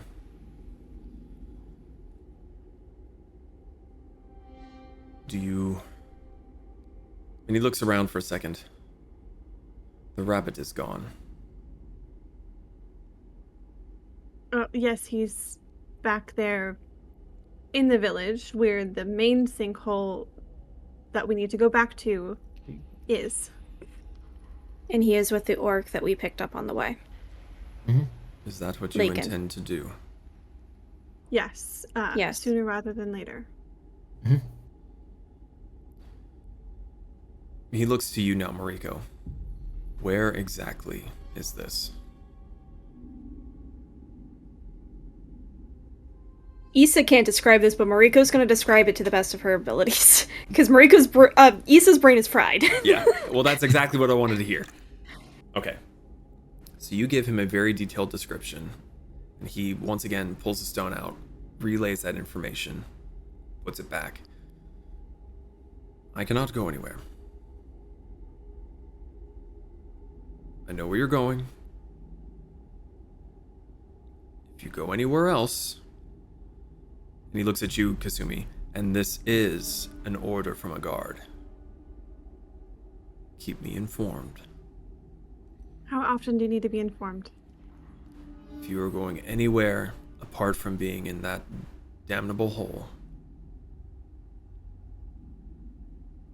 Well, here's the thing. Those holes lead to tunnels that we have a very strong feeling go across the entire continent. So once we're down there, we might not know where we'll pop back up, depending on how far we have to look for this thing. I am doing my best to keep this as vague as possible, so that you might be able to find some semblance of a way around anything strict. What I am unable to do is circumvent the shogunate's order of not leaving the country. I can assure you, if one of those tunnels leads you out to the country, you will feel it. And then you should probably move backwards as quickly as you can. I will see what help I can get. I do not know how much that will be. Any help would be great because, again, we're going up against something that people worshipped, so... And we're doing this pro bono. Which, Let's just speaking go. of, we need to go. Okay. You all So he goes. take off? Okay. Yep. Later, Stinky. No words, just fingers. B-A-B. All right. As the three of you take off, assuming moving at a pretty decent clip, that's where we're going to take a little bit of a break. So we'll be back here in a few minutes as they catch up to the split up party, and we'll see if Lakin has any choice words for them going forward. So we'll be back here in just a few minutes. Back into this. This is what families are like. I don't want a family anymore. Hi, we're back. Zahn doesn't want a family. So last we left off, the party had split a little bit, and Lakin had somehow been convinced to not jump down the hole by himself. So Another 45 minutes to an hour goes by as they re-navigate their way back through and out of the quarantine zone, being a little bit more careful so they don't get caught and they don't get detained at all. Because normal good citizens obey the law and do what they're told in Takatari. But eventually, you make it roughly to where you remember the hole to be. Moriko doing your best to do it and to get them there. It does take you a little bit of wandering because when you came by at night, so the landmarks weren't really easily seen. But you've got a decent sense of direction being a druid and with your keen mind and everything. And sure enough, you see a very large hulking figure off in the distance in the field, seemingly by himself, not moving. Fairly safe assumption it's Lakin. And eventually the three of you trot right on up. Oh, and Zon's there too. You see him finally in the taller grass. He's just... See the ears. Mm-hmm. Yeah. You get See a bit the radar closer, you dishes. just see up periscope. All right. Discuss. Oh, here we are. Oh. We have been talking about all of my endeavors and playing rock, paper, shears. He has been talking. I have been staring. Uh-huh. It's been great. He's a really good Tanaka's listener. been updated. Uh-huh. So he just asked that we reach out to him and keep him posted. The people in the village are healing. Just happy to hear that. What did you find out while you were scouting? Did we hear any weird sounds come from the hole in the ground? Yeah, DM, did I pray to the gods yet? Oh, I forgot about you wanting to pray to the gods. It's not even been 5 minutes! I had an ice cream emergency. I know, I'm an idiot. I get it. I'm sorry. Lock in. Let's do this. What did you want to pray to the deities there, Zon? I literally just want to ask, hey, sorry to bother you. I'm trying to figure out if you guys have ever heard of this creature, this ancient creature called the Crawling One. If you have any information that might be useful. Thanks. Love you. In the time that you're waiting there with Lakin, in between your stories as you're trying to catch your breath, And you try to pray. yeah. And you send out your plea, but you don't get any noticeable response. Bacon, Yes. why does the gods hate me? They do not hate you, Warrior-zon. Gods have an no. interesting way. What? No, I'm pretty sure they actually just hate me. If they hated you, you'd be dead. He Facts. almost did, to be fair. If a god wants you dead, Zon, you will die. Trust me, I know.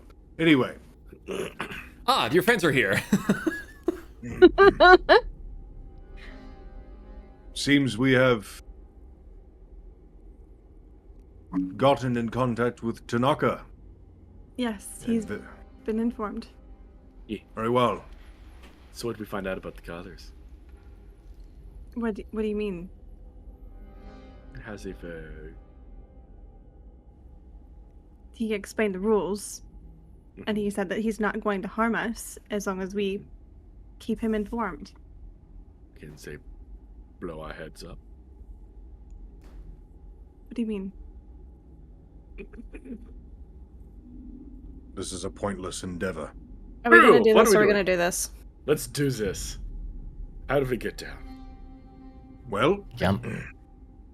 do you want to spider again, Moriko? I can Or- spider us. Very well. Or what? I mean, I can get down myself if you don't want to do that. Just throw the How- kobold down, I'll catch him.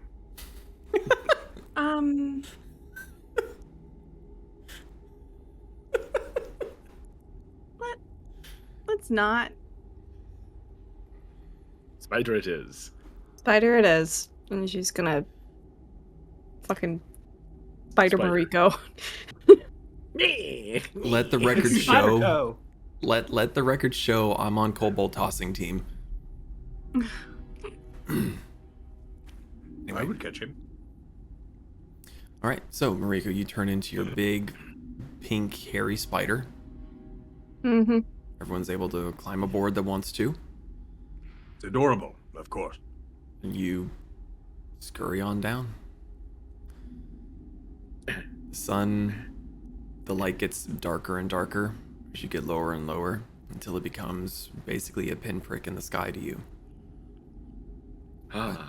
You get back down to the dark and the gloom of the tunnels. I love not being able to see. This is fantastic. Shall we?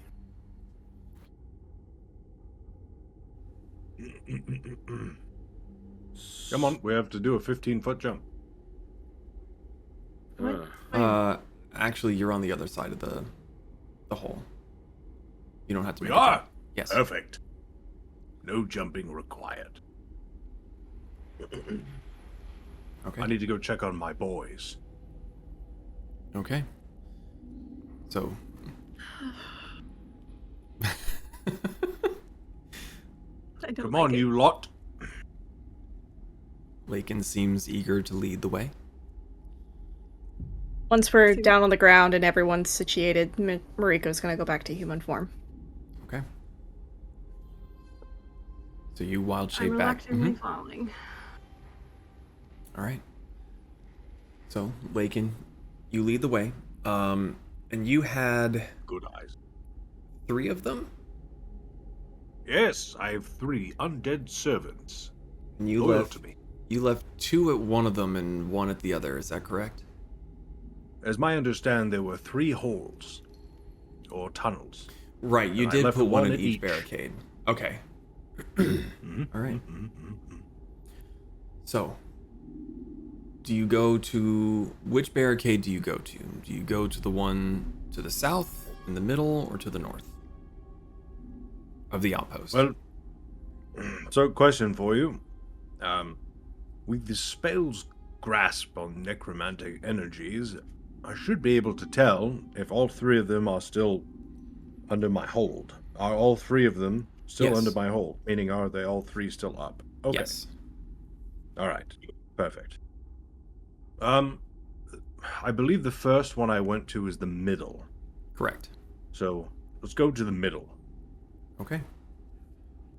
So, Lakin leads the rest of you through the outpost, where the fires have died down, and it is dark again.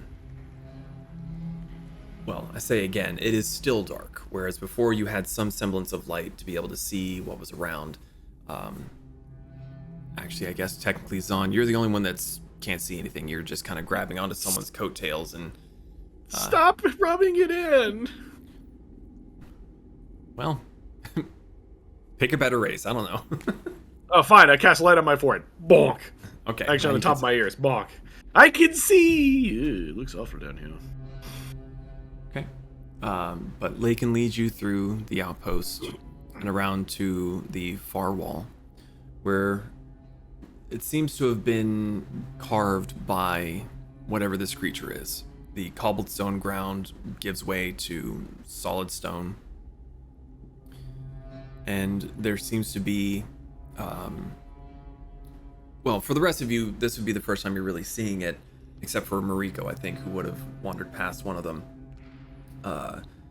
There is a stack of a slew of different items. There's barrels, crates, rocks, boulders, just anything that could have been grabbed, stacked up, and braced is covering up most of this entryway. There's like a 3 to 5 foot gap at the top, and there is one of Lakin's skeletal minions is just kind of standing there staring at the barricade, just sort of almost like drunkenly swaying, like it's just trying to stay up with the necromantic energies that are pulsing through it.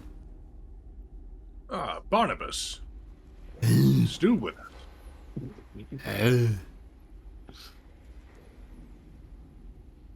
I did not formally introduce all of you, but this is Barnabas. It has a name. Yes, I gave him a name. Was that his name before he was reduced to just bones? Do you speak Undercommon? No. Then that's his name.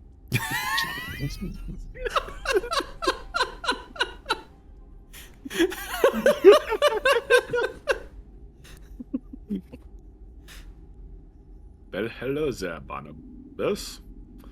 He can't talk back to you. He not? doesn't have vocal cords anymore. He just kind of grunts and raspiness. How could you talk to the other ones, but not these ones? Your brain isn't strong enough? No, I can talk to them through my brain. Oh. Yes, there you go. Good bunny. All right. There's a barricade, and on the other side are dangerous things. Uh-huh. They can corrode armor, corrode weaponry, and are possibly responsible for what killed that tower full of Duragar. Was there a bunch of skeletons and such on the inside? Like, have they been me? Are you referring to, are there a bunch of Barnabases on the other side of this barricade? Yeah. Negative. They are a bunch of creatures that are most likely offsprings of the crawling one. Is this correct, Pez? I mean, I don't know what the crawling one originally was, so it could be offsprings of that, or it could be offsprings of a mutated chicken. I don't know. Well, if it's a mutated chicken, it'll be easier to kill. And eat.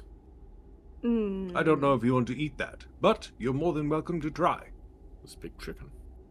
That sounds like food poisoning waiting to happen. So, are we just gonna go through and start killing? This is like a reconnaissance / search and destroy. So, Okay. are they alive in there? Or alive's the wrong word. They are creatures. No, are they hatched? Eggs. Eggs? Yes, there will be eggs and there will be smaller creatures that come out of the egg. Okay. So if Or that's they're the way- big eggs with big creatures that come out. Here is another thing that we need to discuss briefly before we start touching or killing anything. If this monstrosity that supposedly is large enough that it carves out these holes with its body, basically. It is. If it starts coming towards us and we are not at a area that we can get out of the way from it, what is the plan? Well, I would suggest that if you do not want to go inside the creature, you should get out of the way.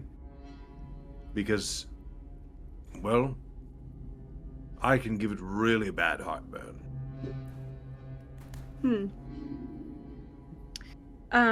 Does anyone else have any ways that they can escape or get out of the site or get away from the creature if it starts burrowing down these tunnels? Yes, but I really don't want to do it. Oh, don't teleport. I can't teleport. I can just go to the realm of horrors. Banishment? Don't you dare use that on me. You understand? I never said you. I'm just making. Banish the critter. I'm just reminding you. I do still have my hidey hole that I can spawn.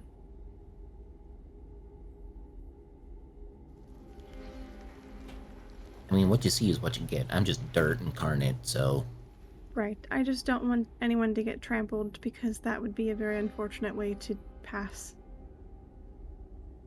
Oh, you'll get past.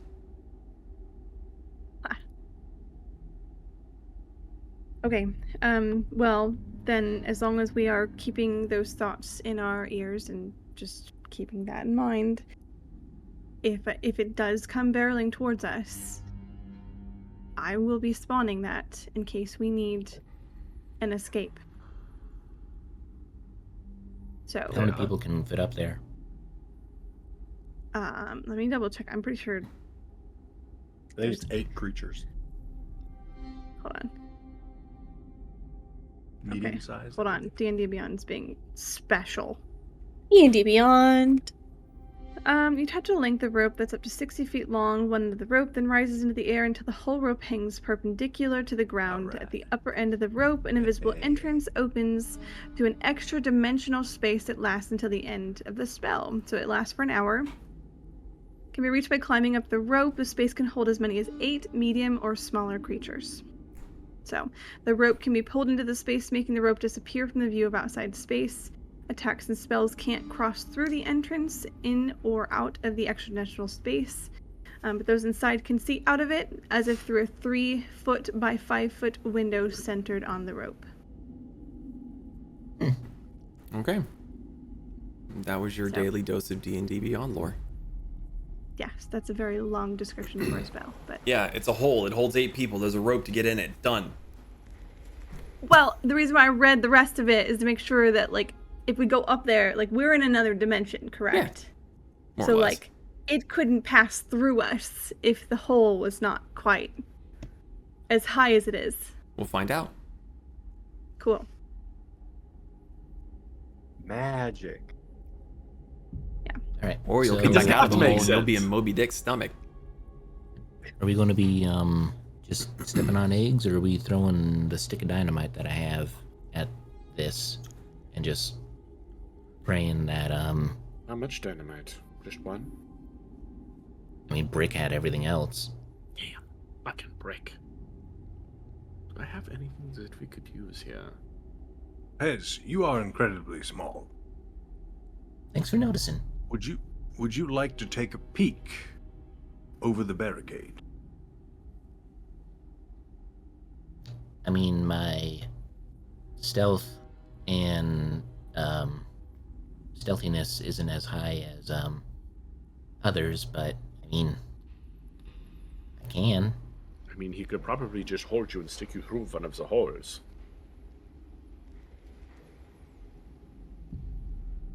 Does it look like if Kasumi was in fox form that she could squeeze through the barricade?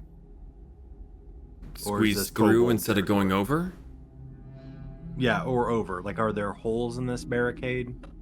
I think you said it's Up at the pretty top. patch. Up at the top? Okay.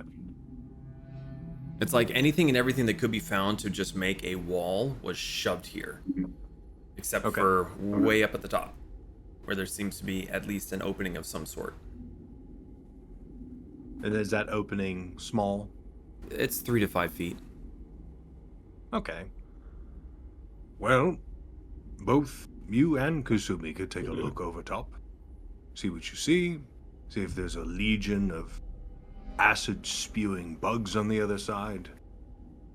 I don't know. Something of that nature. Or Here. we can blow it up.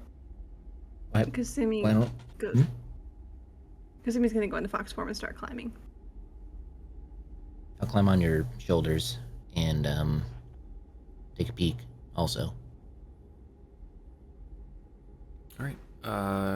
Kasumi, make an acrobatics check for me as you climb up this hodgepodge of a barricade.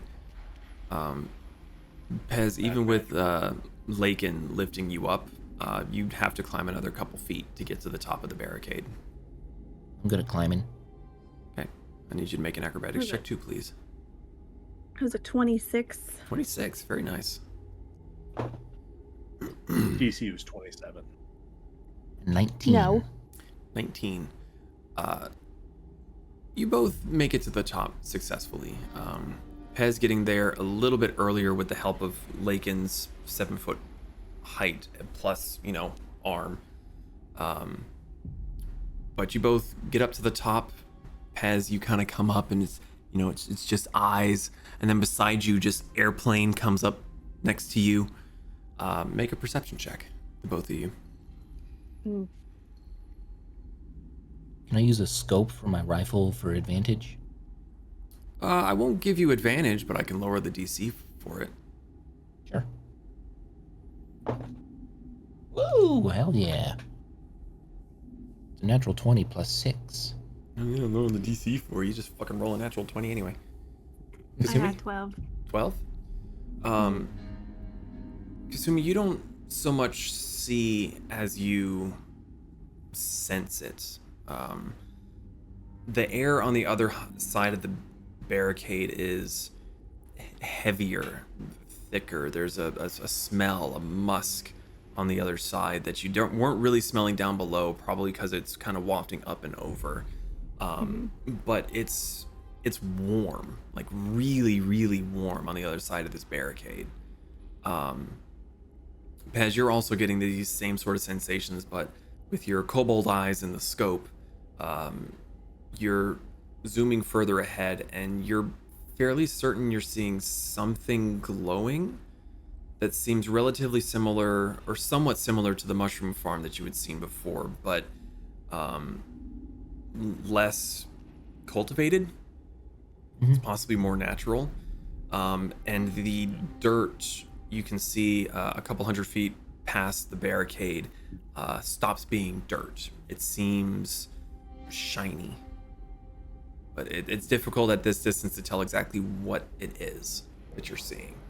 But it seems to be going from the floor to the walls and on up to the ceiling.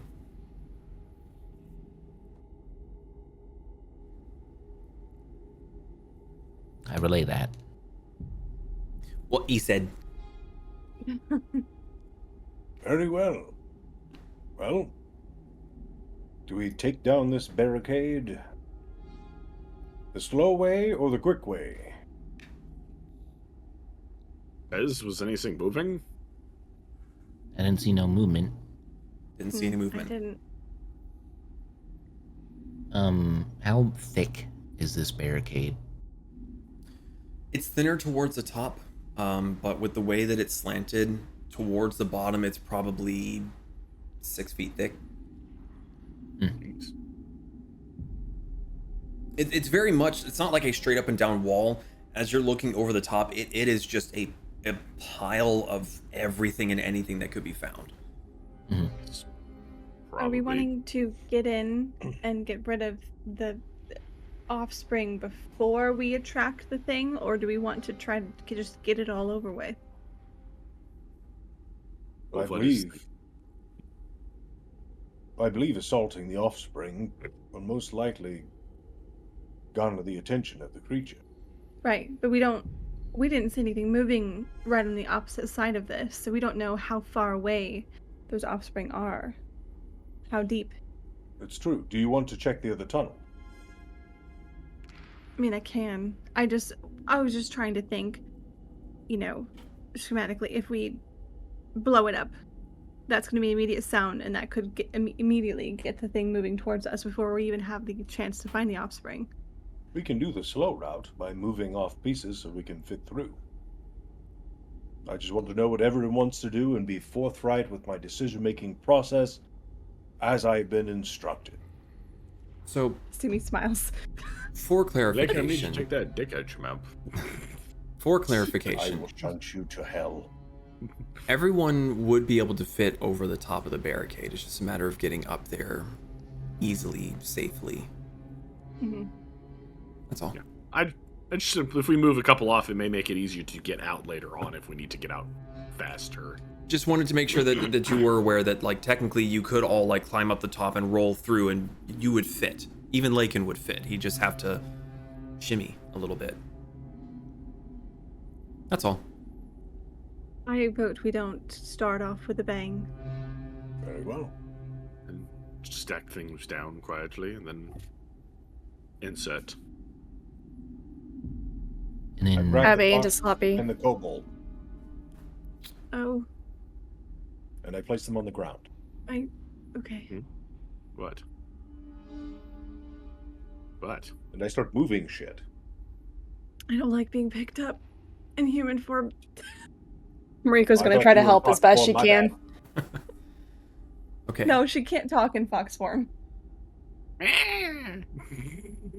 She you can't, got and just moved. no one would understand her. Yeah. So, you're doing this quietly. What does the fox say? As quietly as possible.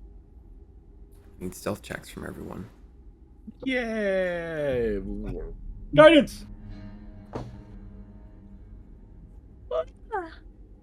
Woman, What? cut it out. 21. Oh. Oh. Okay. 17. 19. You said 19, Moriko? Yeah. Okay, 17, 19.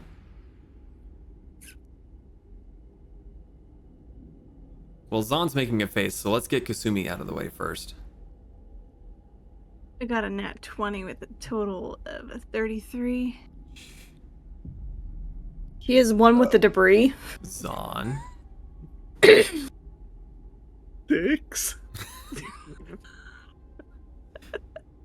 How is the Hoyloida more stealthy than you? I'm a fucking priest. It had nothing to do with stealth. We have a +3 and roll a 3. I mean, I have a +3 too. I rolled a 3. Didn't know you could roll that low. Bitch. Fuck you. All right. So you all begin working diligently at removing this rubble. Lakin reaching some of the higher things and passing it down so that it can be moved aside by others. You're all being very, very quiet until Lakin hands something to Zon, and then Zon drops it on his foot. Oh. I clap my hand over his mouth.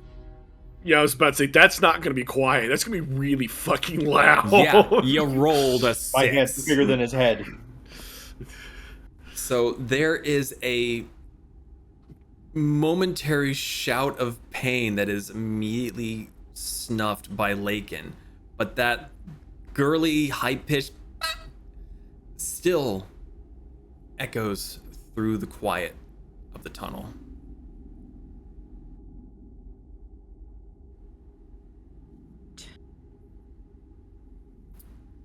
Okay. I wait with my finger up for a full minute, urging no one else to move. I can't see anything. we There's a hear hand in my anything? face. Kasumi's Sorry. glaring as on. What? Do we Sorry. hear anything? Do you hear anything? Make a perception check for me, Lakin. Perception. And with my free hand. Shut up, Zon. Ooh.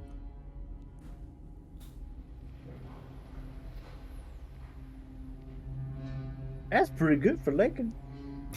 That's That's pretty a good. 22. A 22. That's a 22. You stand there quietly. The rest of you, your adrenaline spikes, your heart pumping blood, thumping in your ears. Lakin doesn't really have a pulse. So he doesn't have that thrumming in his ears. Yeah, okay. You hear a faint squelching sound. You almost missed it. It could have been just you swallowing, just hearing your own internals moving around a bit. You heard it once.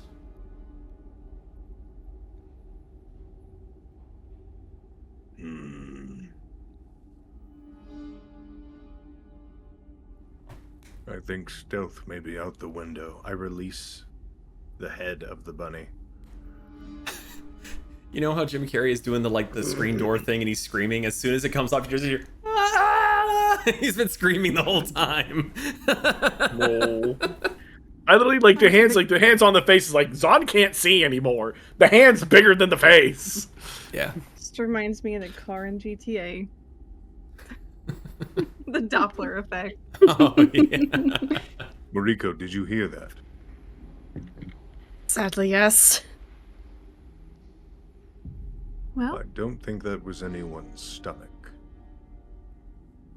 I am hungry. son, Yes. now is not the time.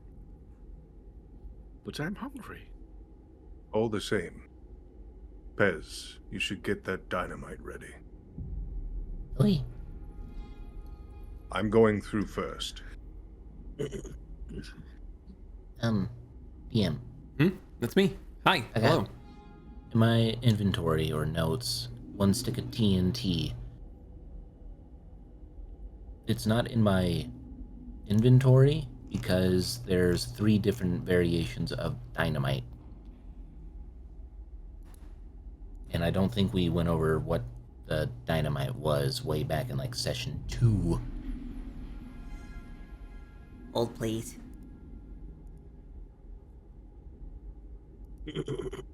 Dynamite.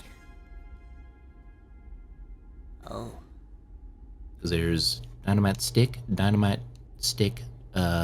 legacy, and dynamite Exandria. I'm assuming it ain't the Exandria one. That's critical role. Well, we're not critical role. Nope. Nor do we want to be.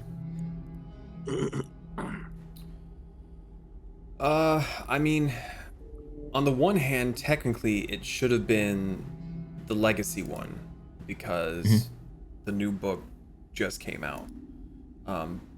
But I don't see a huge difference between the two, all things considered. So, just whichever one's not Exandria that you want to add to your inventory. Okay, I'll just add the legacy one since it would have been back in the legacy time. I mean, the descriptions look exactly the same, so it doesn't matter which one of those you grab. Alright. Alright, so what is the plan? Sui's right behind Lake and just gonna be stealthing. Going in, Chief. Right, so I saw you said that you were going over the wall. Pez, you grab dynamite. You just gonna start chewing it, or what's the idea here? I was told to hold it out. Oh. Okay. Just have it ready, you know. Oh, okay. Making sure. So Rico's gonna follow after Kasumi, so third. okay. So Lakin goes over. Kasumi follows after. Pez is fishing in his bag for the dynamite. So Moriko goes up after Kasumi. Zahn, are you waiting with Pez? Pez, are you going over? Are you staying on that side of the barricade? What are you two doing? Probably going in, realistically. Okay. Pez, you go too? Yep. Okay. So you all get over the barricade. You get to the other side. The rest of you, Moriko, Lakin, and Zahn, you feel that stifling warmth. It's humid down here. It's uncomfortable. The smell is, while not as bad as you've smelled in other tunnels and the other sinkholes, it's not pleasant. It's like wet socks and rotting eggs. Ew. It's not good. It's Ode Lelakin. You can't smell yourself. You don't know what you smell like.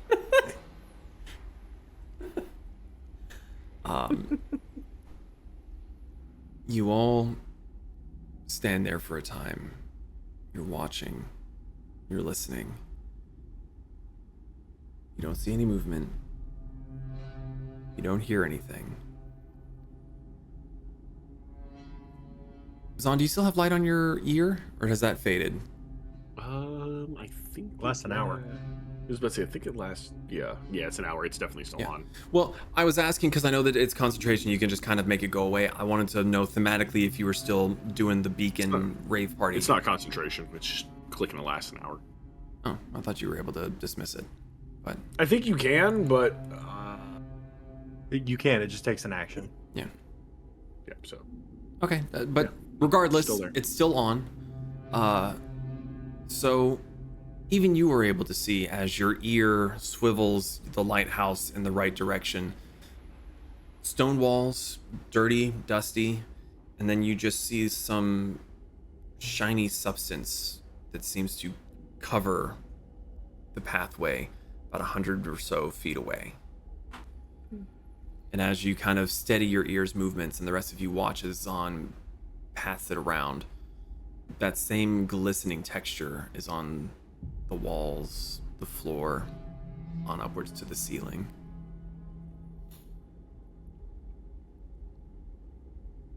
Pez. Hmm? Come up here. Oi.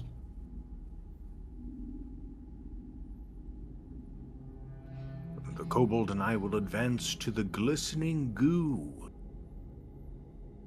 Okay. I don't like that word. That's a crying fucking shame. Get ready for more of it. Are the rest of you following after them, or are you letting them scout ahead first?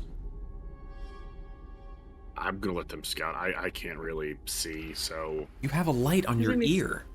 I can't see the whole room like they can. I can see fucking 20 feet. That's it. Yeah, but you're still moving around. Kasumi is staying up near the front. So you're going with Lakin? Stealthing. Yeah.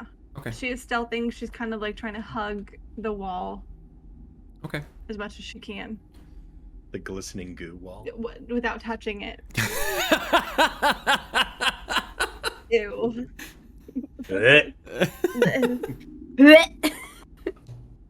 Oh god, it's moist. It's bad touch. Moist and warm. Mm. Does this okay, DM, does Yes. this look like the reactor in the movie Aliens kind of goo? Not quite. As you get a little bit closer, and especially with your super advanced dark vision, you don't see things in shades of, well, I mean, you see things in shades of gray, but Lakin doesn't see things in shades of gray. That's correct. There's no form or rhythm or symmetry. It seems to bulge and just have pustules and then just weird veins almost going through the rock, covering all of it. It's like a deep reddish purple fleshy kind of substance. And Zahn, even you with your ear light not really pointing at anything in particular, further down the tunnel, you kind of out of the corner of your eye, sort of like how like at night, if you're looking in a direction it's harder to see than just like slightly off to your periphery, glowing shapes. They're not moving, but they seem to be spaced out somewhat randomly, way further ahead.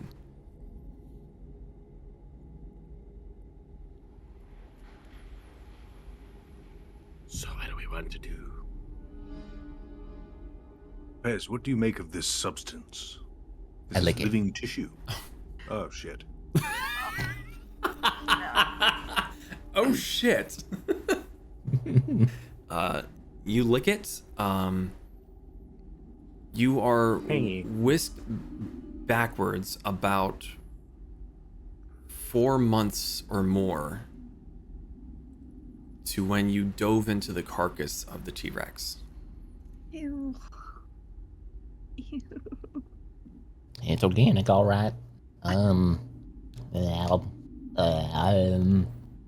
of putrid. Scrape the tongue. I was gonna say, you're gonna want to wash that before you go after your eye again. I'm chewing on the Here, open dynamite your stick mouth. to get the flavor out. Open your mouth. I was gonna say, nothing that a little nitroglycerin won't get rid of. Salt water. Oh. You see a kobold's face just, let me just...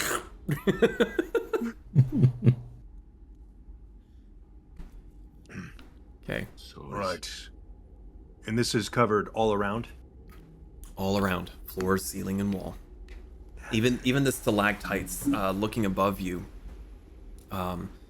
There's, where most of the walls are smooth, there seem to be little lumps coming down from the ceiling that look like stalactites, but they're rounded and almost seem to be moving on their own, breathing almost, pulsing. But Kasumi, where are you? Kasumi? No, Where? I Kasumi? don't like any of it. Kasumi? I don't like any of this. Oh, shit. I don't like it. All right, I'm going to hit this with my axe. Okay. All right? Wait, shouldn't we just see if it's flammable? Well, I want to see if it responds first, and then we light it on fire. But it won't light all of this weird stuff. Well, we're not on it yet. We're just on the precipice. Okay. I'm going to take my axe out, and I'm not going to, like, heave-ho on it, but I'm going to take the axe and push it. Just Push push it. it. How much? Push it. How much force are you applying to this push? Like, are you Oh, trying 100 to pounds. break what's there, or are you just kind of like, you know, like poke it with a stick kind of thing? I poke it with a stick, but Lakin is very big and doesn't know his own strength, so probably like 100 pounds worth of force. Oh, Jesus. Okay. That's a punch. So, I you max out the boxing machine. he breaks the boxing machine. You take your axe and you press it against the wall and you shove. The blade sinks into whatever this mushy flesh-like substance is, and with a sharp hiss, this substance squirts out from the wall towards you. Good. I need Lakin and Pez to make a dexterity saving throw. Yay, Yes. collateral. Good. What type of damage is this, by the way? You'll see. Well, I might be immune to it. Is it acid Really? damage? I'm not immune to acid. This will be fun. Yeah, that is a crying fucking shame. 14! 14. 14. What the fuck? Oh, there we go. What the fuck? What the fuck? Is it a dex save? Dexterity saving throw. 10. Okay. Both failures. Rolled a 2. Yes. So you both take 14 points of acid damage as the Nice, substance nice. flowing through this fleshy wall squirts out and just peppers the pair of you. So I'll turn, not feeling the pain because I don't have pain receptors anymore. Half my face is melted. And I'm just looking back over. Apparently it squirts acid. Oh. Pez, your clothes have seen better days. Your hat seems fine, weirdly enough. Your scales, they itch a lot. Don't like that. Especially when I'm about to molt. Great. And pain? Don't poke anymore, please. So should we just, burn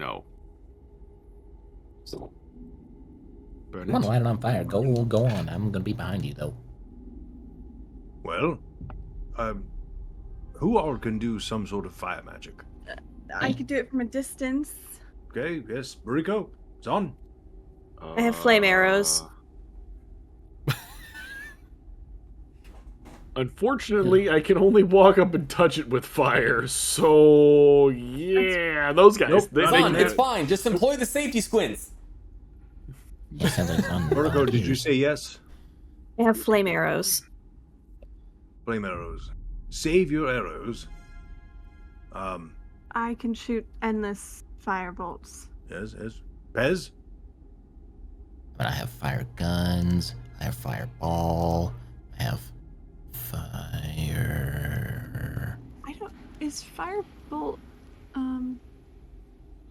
it is a Oh, yeah. verbal spell. Is it a loud spell, would you say? In your world, would firebolt be a loud spell? I mean, it depends on your definition of loud. Is it going to make noise? Yes. Is it going Does to it have, be like, a a thunderous popping- explosion like fireball would be? No. Okay. So about as loud as the song. Firebolt also doesn't really set things on fire, technically speaking.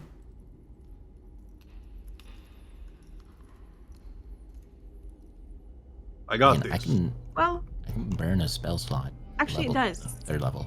It does?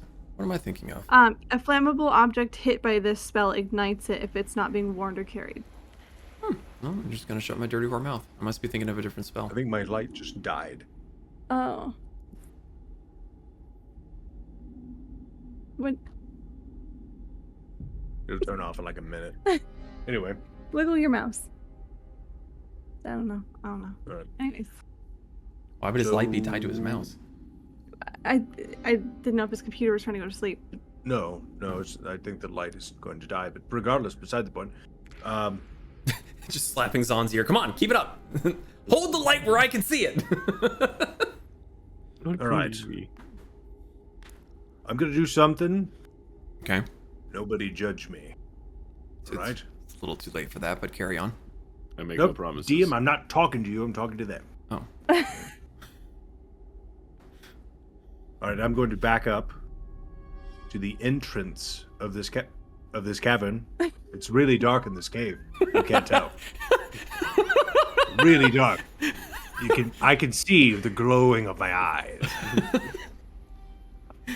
All right, everybody back up. I am backing up. Backing up. Backing up. Yep. Backing Right. up. So, this is experimental science with Lakin. Right. I don't think it's plugged into anything. Lakin, the science guy. That's why it's Like it, dark, like it, because you like don't it, have like it it. plugged in, you goober. I don't know. Anyway, I'm going to cast Hellfire. Oh. Oh. Yes. Oh no. Oh. Me You no like create an that. eruption of smoldering hellfire around a target you can see within range. Your cave has to make a charisma save. Let me just go ahead and drop that in the xenomorph head.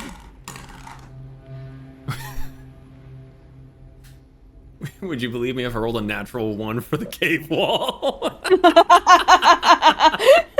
Does that mean I do the double damage?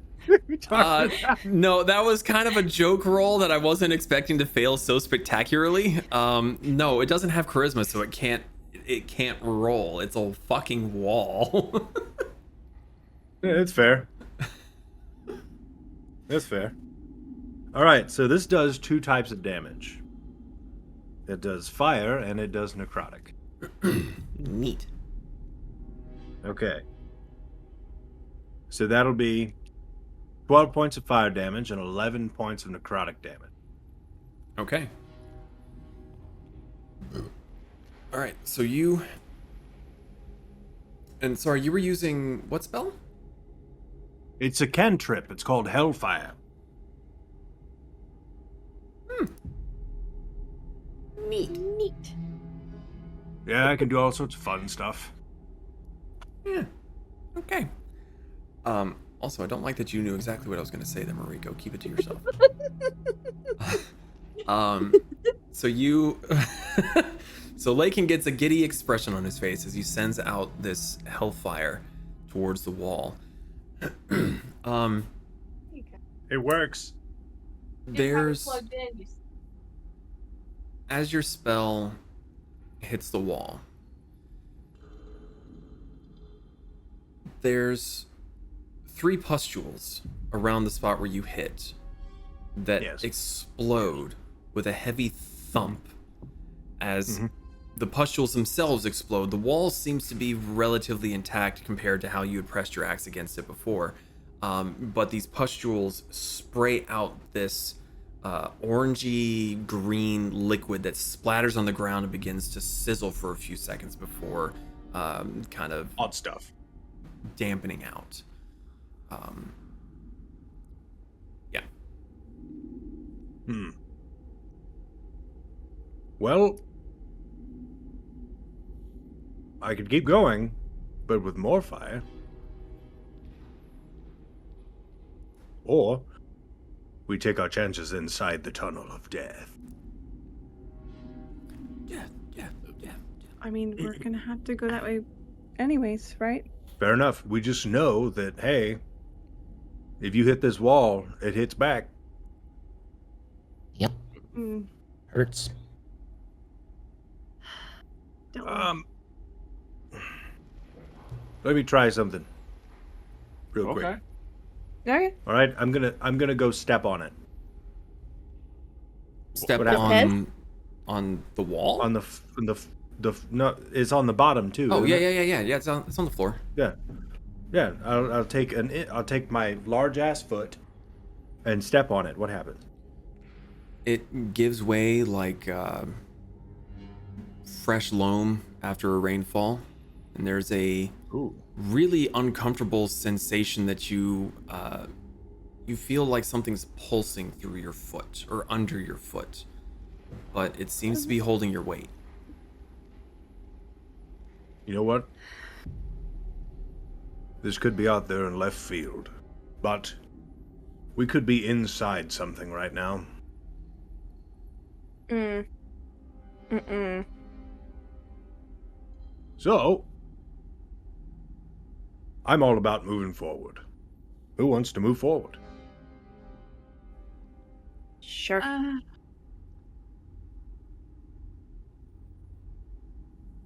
Sure. All right, there's that half-hearted notion. Prez, warriors on, let us roll. I can't roll, but I'll run. Oh my god. It's a figure of expression, Bunny. Ah, I put All Pez right. on my shoulder because his sharp claws can probably poke through the veinous flow. You're also assuming, well, I was going to say you're also assuming that he has the weight to do that, but then I remembered that he's been encumbered since like episode 12. So. The Doombold. No, it's not from the guns. It's from his pocket change. Money bags. Money Get them money. bags. All right. You are significantly heavier. So, Is that bling? you all advance forward. Are you just plodding along? Or are you trying to be stealthy? I know Kasumi's gonna be try. stealthy. I'm trying to be stealthy. I'm I will. trying. I will try. Okay. Stealth checks, everyone. Please. I think I'm gonna succeed. Do I just like give like an advantage since I'm riding him? No, this is making sure that you don't like break wind or something on his shoulder. Okay. I'll be good. I'm good. 21. 21. Okay. 18. I was gonna say, don't be shy. 19. I see Zon's face. This is gonna be good, Kasumi. Zon. No. We'll get to him, Kasumi. I got a 30. Zon. It's a group skill check, DM. It's a group skill check. That's if he says it is. It's an 8. Better than last time. What do you want from Thorn wants me? it. Roll better. You fuck. He only rolls good when it's damage. My 30s mean nothing when you do that shit. I can't help it. I have giant clodhoppers for feet. Yes, Ian, my rescue feet, you. they are huge. Well, not really huge, but sensitive. You all begin creeping forward, creeping along, being as stealthy as possible. It is unnerving, the feeling of the floor under your feet. It gives way, yet is firm. And if you stand still for too long, you can swear you feel a thrumming sensation through your feet coming from the direction that you're heading past you. You're moving along at a decent pace when you hear a as Zon's foot catches on a particularly long vein-like pustule, and he trips and falls face first. So veiny. Want to fall face first in the goo. Should have rolled higher than an 8. I can't help it. That's too damn bad. You squelch onto the floor, and you kind of, it doesn't really hurt. You kind of bounce, but it's uncomfortably warm and moist and just a little bit sticky. As you peel yourself up, you can feel the fur on your face kind of cloying together. It's a bit mucusy. I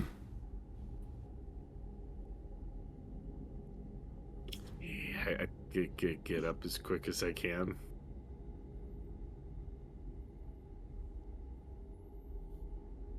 Yeah. Are you done?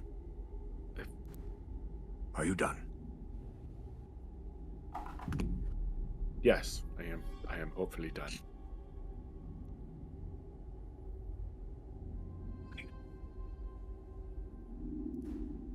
What? Sorry, I'm kidding. I don't actually do that. What? You're gonna get throat punched, I swear to God. I don't actually do that. I'm just nod. I'll make you have no ability to make sounds. Just throat punch you. Just learned to Mongolian throat sing.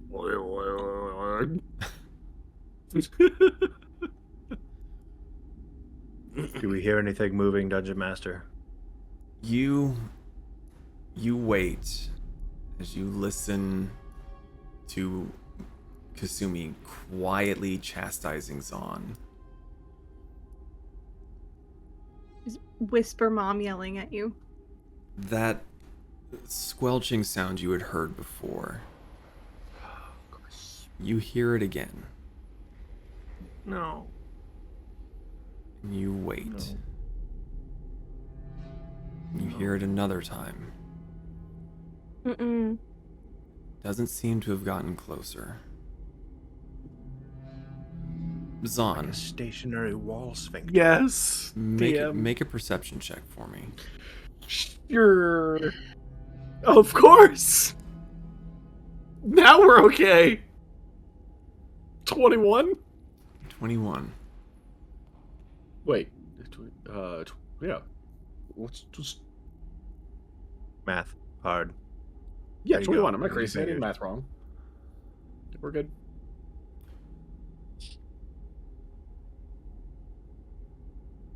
You can almost hear the thrumming that you can feel passing by your feet. It's very rhythmic. I cast hide ears. The fuck did you just say to me? Did I cast hide ears? No. No. Automatic fail. No, I don't want to hear it. Guys, I can hear the sat. You can hear it. There's more squelching. Why do we have to keep using the word squelch? Because that's the word I'm choosing to use. It makes you the most uncomfortable, and that's the goal. Well, sure.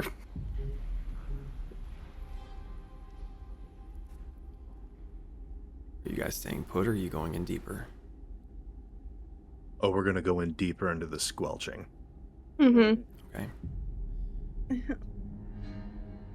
You move further along. Mm-hmm. And Lakin, you're probably the first one to see it. The room opens up into a roughly carved cavern, a mix between something natural and something forcibly carved. Directly in front of you, there seems to be a pillar of stone that reaches from the floor to the ceiling, covered in the same mucousy ichor. And there's large glowing fungi that are casting a very eerie natural bioluminescent light throughout the area. And the rest of you are beginning to see this too, and especially Zahn. He's the one that notices it the most, as he's able to actually kind of see. Have you ever been in a dark room with the red light where you can kind of see stuff, but it's that sort of sensation, but it's purples and deep blues and kind of a sea foamy green kind of shades, depending on which of these fungal emitters are around.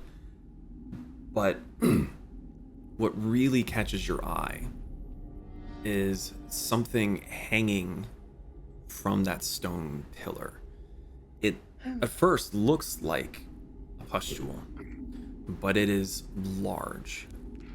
Something that Kasumi would probably be able to fit in without much issue. There's sort of indentations around it. They're almost holes, but they don't go fully in. It's almost honeycombed, but they're large. And you get closer-ish to it to get a better look, and this thing is likewise pulsating on the wall. Let me get an image so that I can gross up my friends. Oh, If yeah. it has the honeycombs that you described, it's gonna make me I can share it with everyone other than Moriko then. No, I still want to see it, but I'm gonna get the heebie-jeebies. I'm still gonna get the heebie-jeebies. It just means you're doing a good job. It'll be okay. Takes a lot to gross me out. That's gross. I love it. Well, DM, I don't think we're in Kansas anymore. Zon, the thrumming, thumping sound you had heard seems to, at least in some part, be coming from this thing. Whether it's the sole source, or if it is just a resonator for whatever this sound is.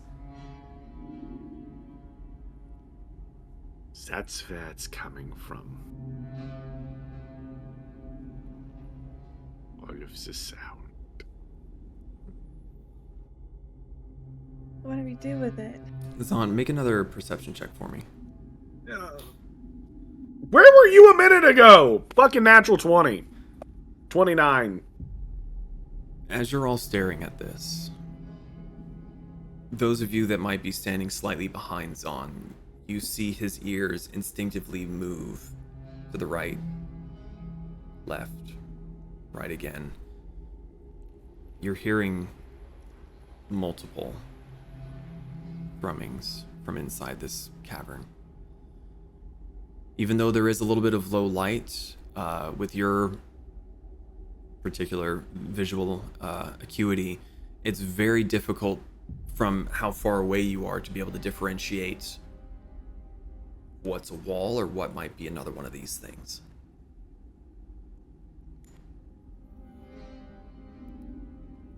Oh. It's just start pointing in directions because I know other people can see from there. Starts pointing off in all kinds of random directions. If you all would like to go to the foundry. Oh, already in it. I'm here. Dad? Are you finally back from getting cigarettes? I don't.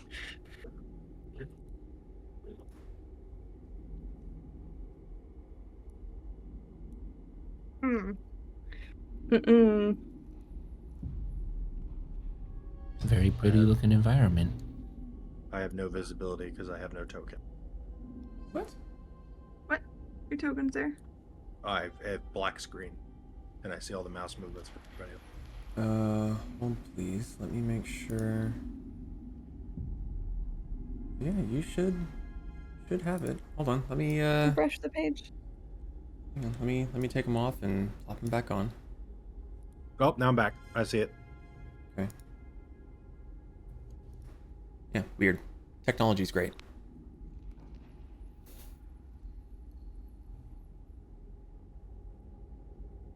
Ooh. All right.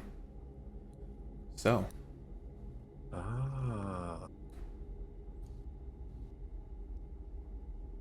sorry, Moriko. It's fine. I'll do. So, what's the plan, everybody? Have the infinite How far flamethrowers away yet? are No flamethrowers yet. We could work on that. You know a guy. He's down there. Lakin, what did you say? How far away are we from it? You're 15, 20 feet. The kobold is with me, right? Where's? Yeah. What do you say we start this party? How so? Want it explosively, fire-like, or more precise? I'm feeling a ball of fire to cover that girth. I've handled girth like that before. I'm proud of you. What just happened?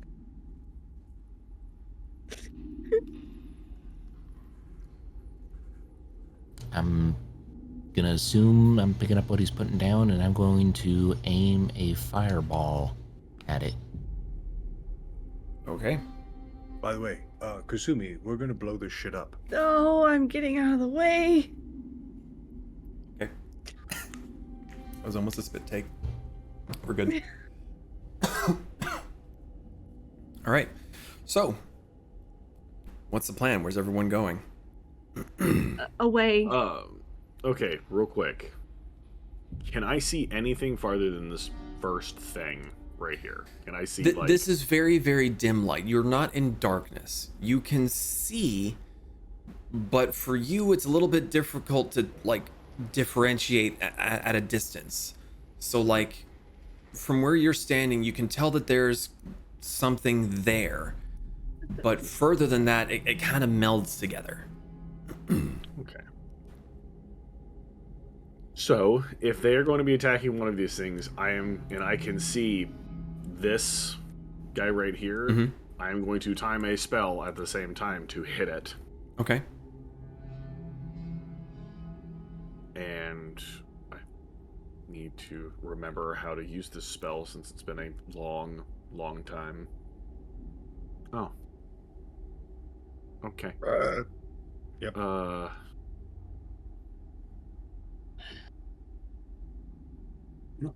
I need 120 feet. Uh-huh. Wait. Oh, the range is... My apologies. What spell are you trying to cast? 60. I need a 60-foot radius.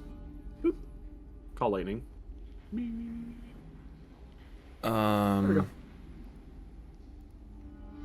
Hang on a second. I need to check something.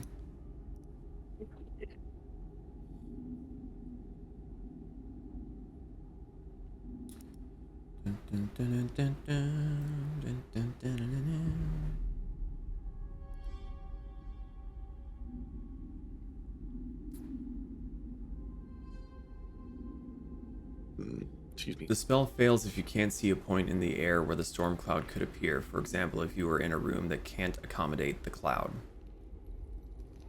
How tall is the ceiling? Not tall enough for a cloud. Is it 60 feet up? No. But Oh. also, can you see the sky? Well, he doesn't have to see the sky to cast it inside a room. The room just has to be able to Oh, accommodate. a storm cloud appears in the shape of a cylinder that is only 10 feet tall. Yeah, I guess that's fine. I guess I'll use something else. Okay. Boop. Boop, boop. Like if he's outside, he can get an additional D10 worth of damage. If it's storming. Yeah, if it's Stauman. So then, yeah, I'll just time a different spell for it. We'll just use a guiding bolt. Okay. So, you're timing your abilities. Pez, you're just casting normal fireball? Mm-hmm.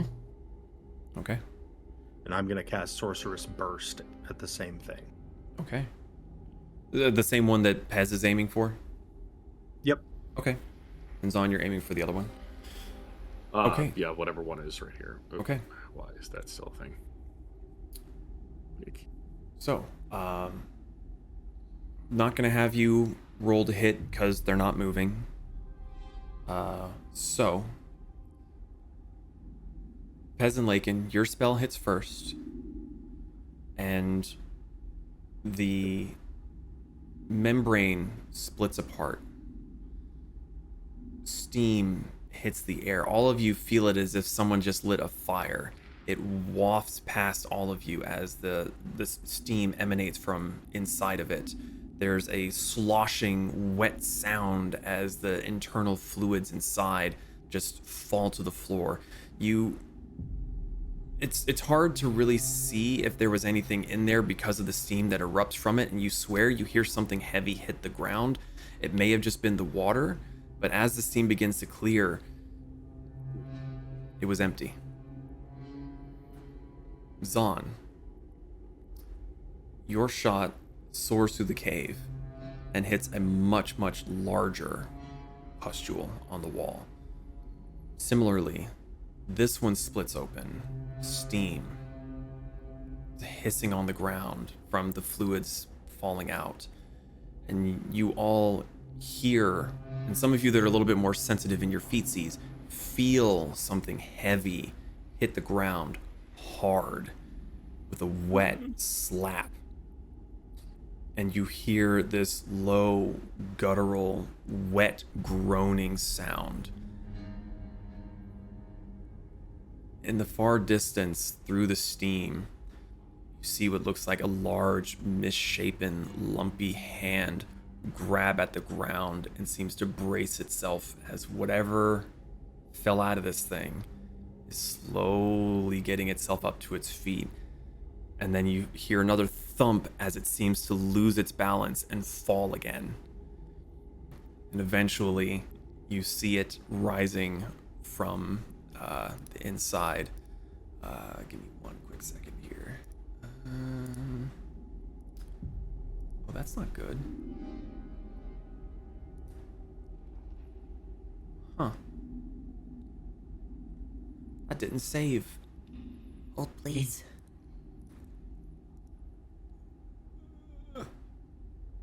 Struggling. I'm trying to find.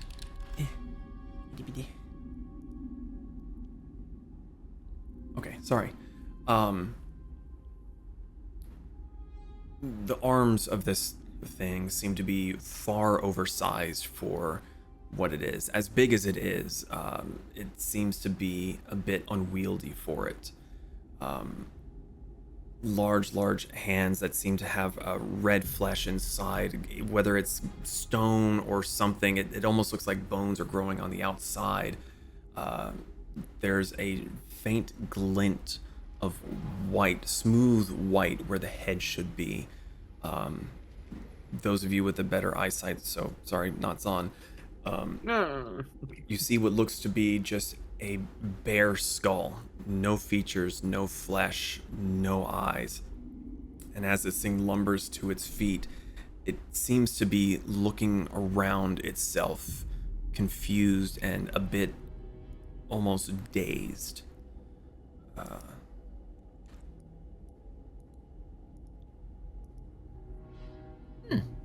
are you all doing?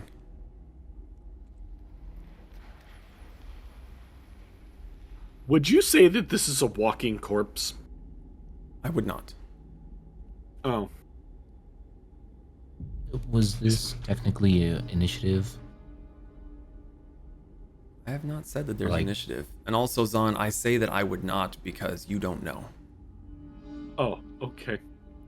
I would.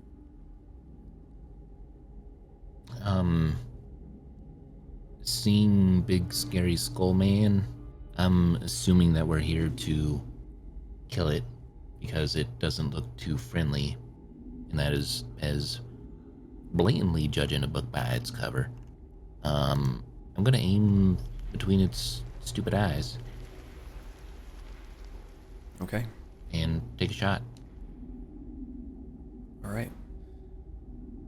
As you all stand there, seeing this creature lumber up to its feet, Pez kind of using the top of Lakin's head as a a rifle rest. You wait to see the darkness of its eye sockets.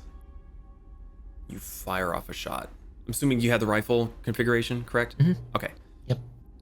So you fire off the shot. Roll your attack.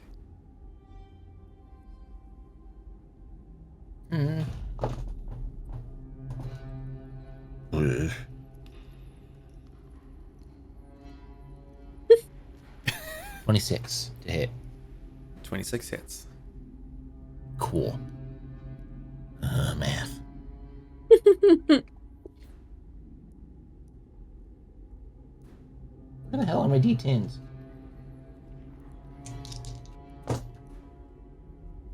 Uh.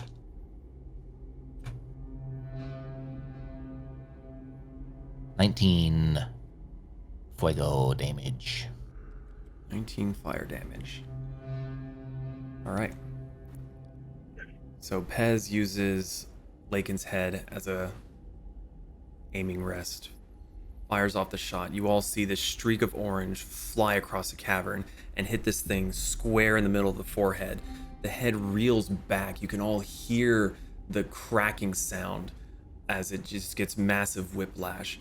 It stumbles and falls down, and you hear more hissing coming from it as whatever counts for its blood is steaming out of it. It's hot, and it hits the floor and begins to sizzle through the flesh that's there. It slowly lumbers back up to its feet, hands kind of resting in almost a gorilla-like stance as it turns to look towards all of you. The jaw opens up wide, and there's this gurgling, wet roar that comes from it as it starts to lumber closer. And that's where we're going to end tonight. We're going to start with combat on the next session, because this will be a bit of a doozy. Let's fucking go! Shit up. We gonna fuck it up, buttercup? Got 2 weeks. Alrighty.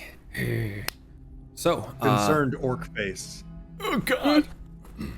So, any questions, comments, concerns before we hop off?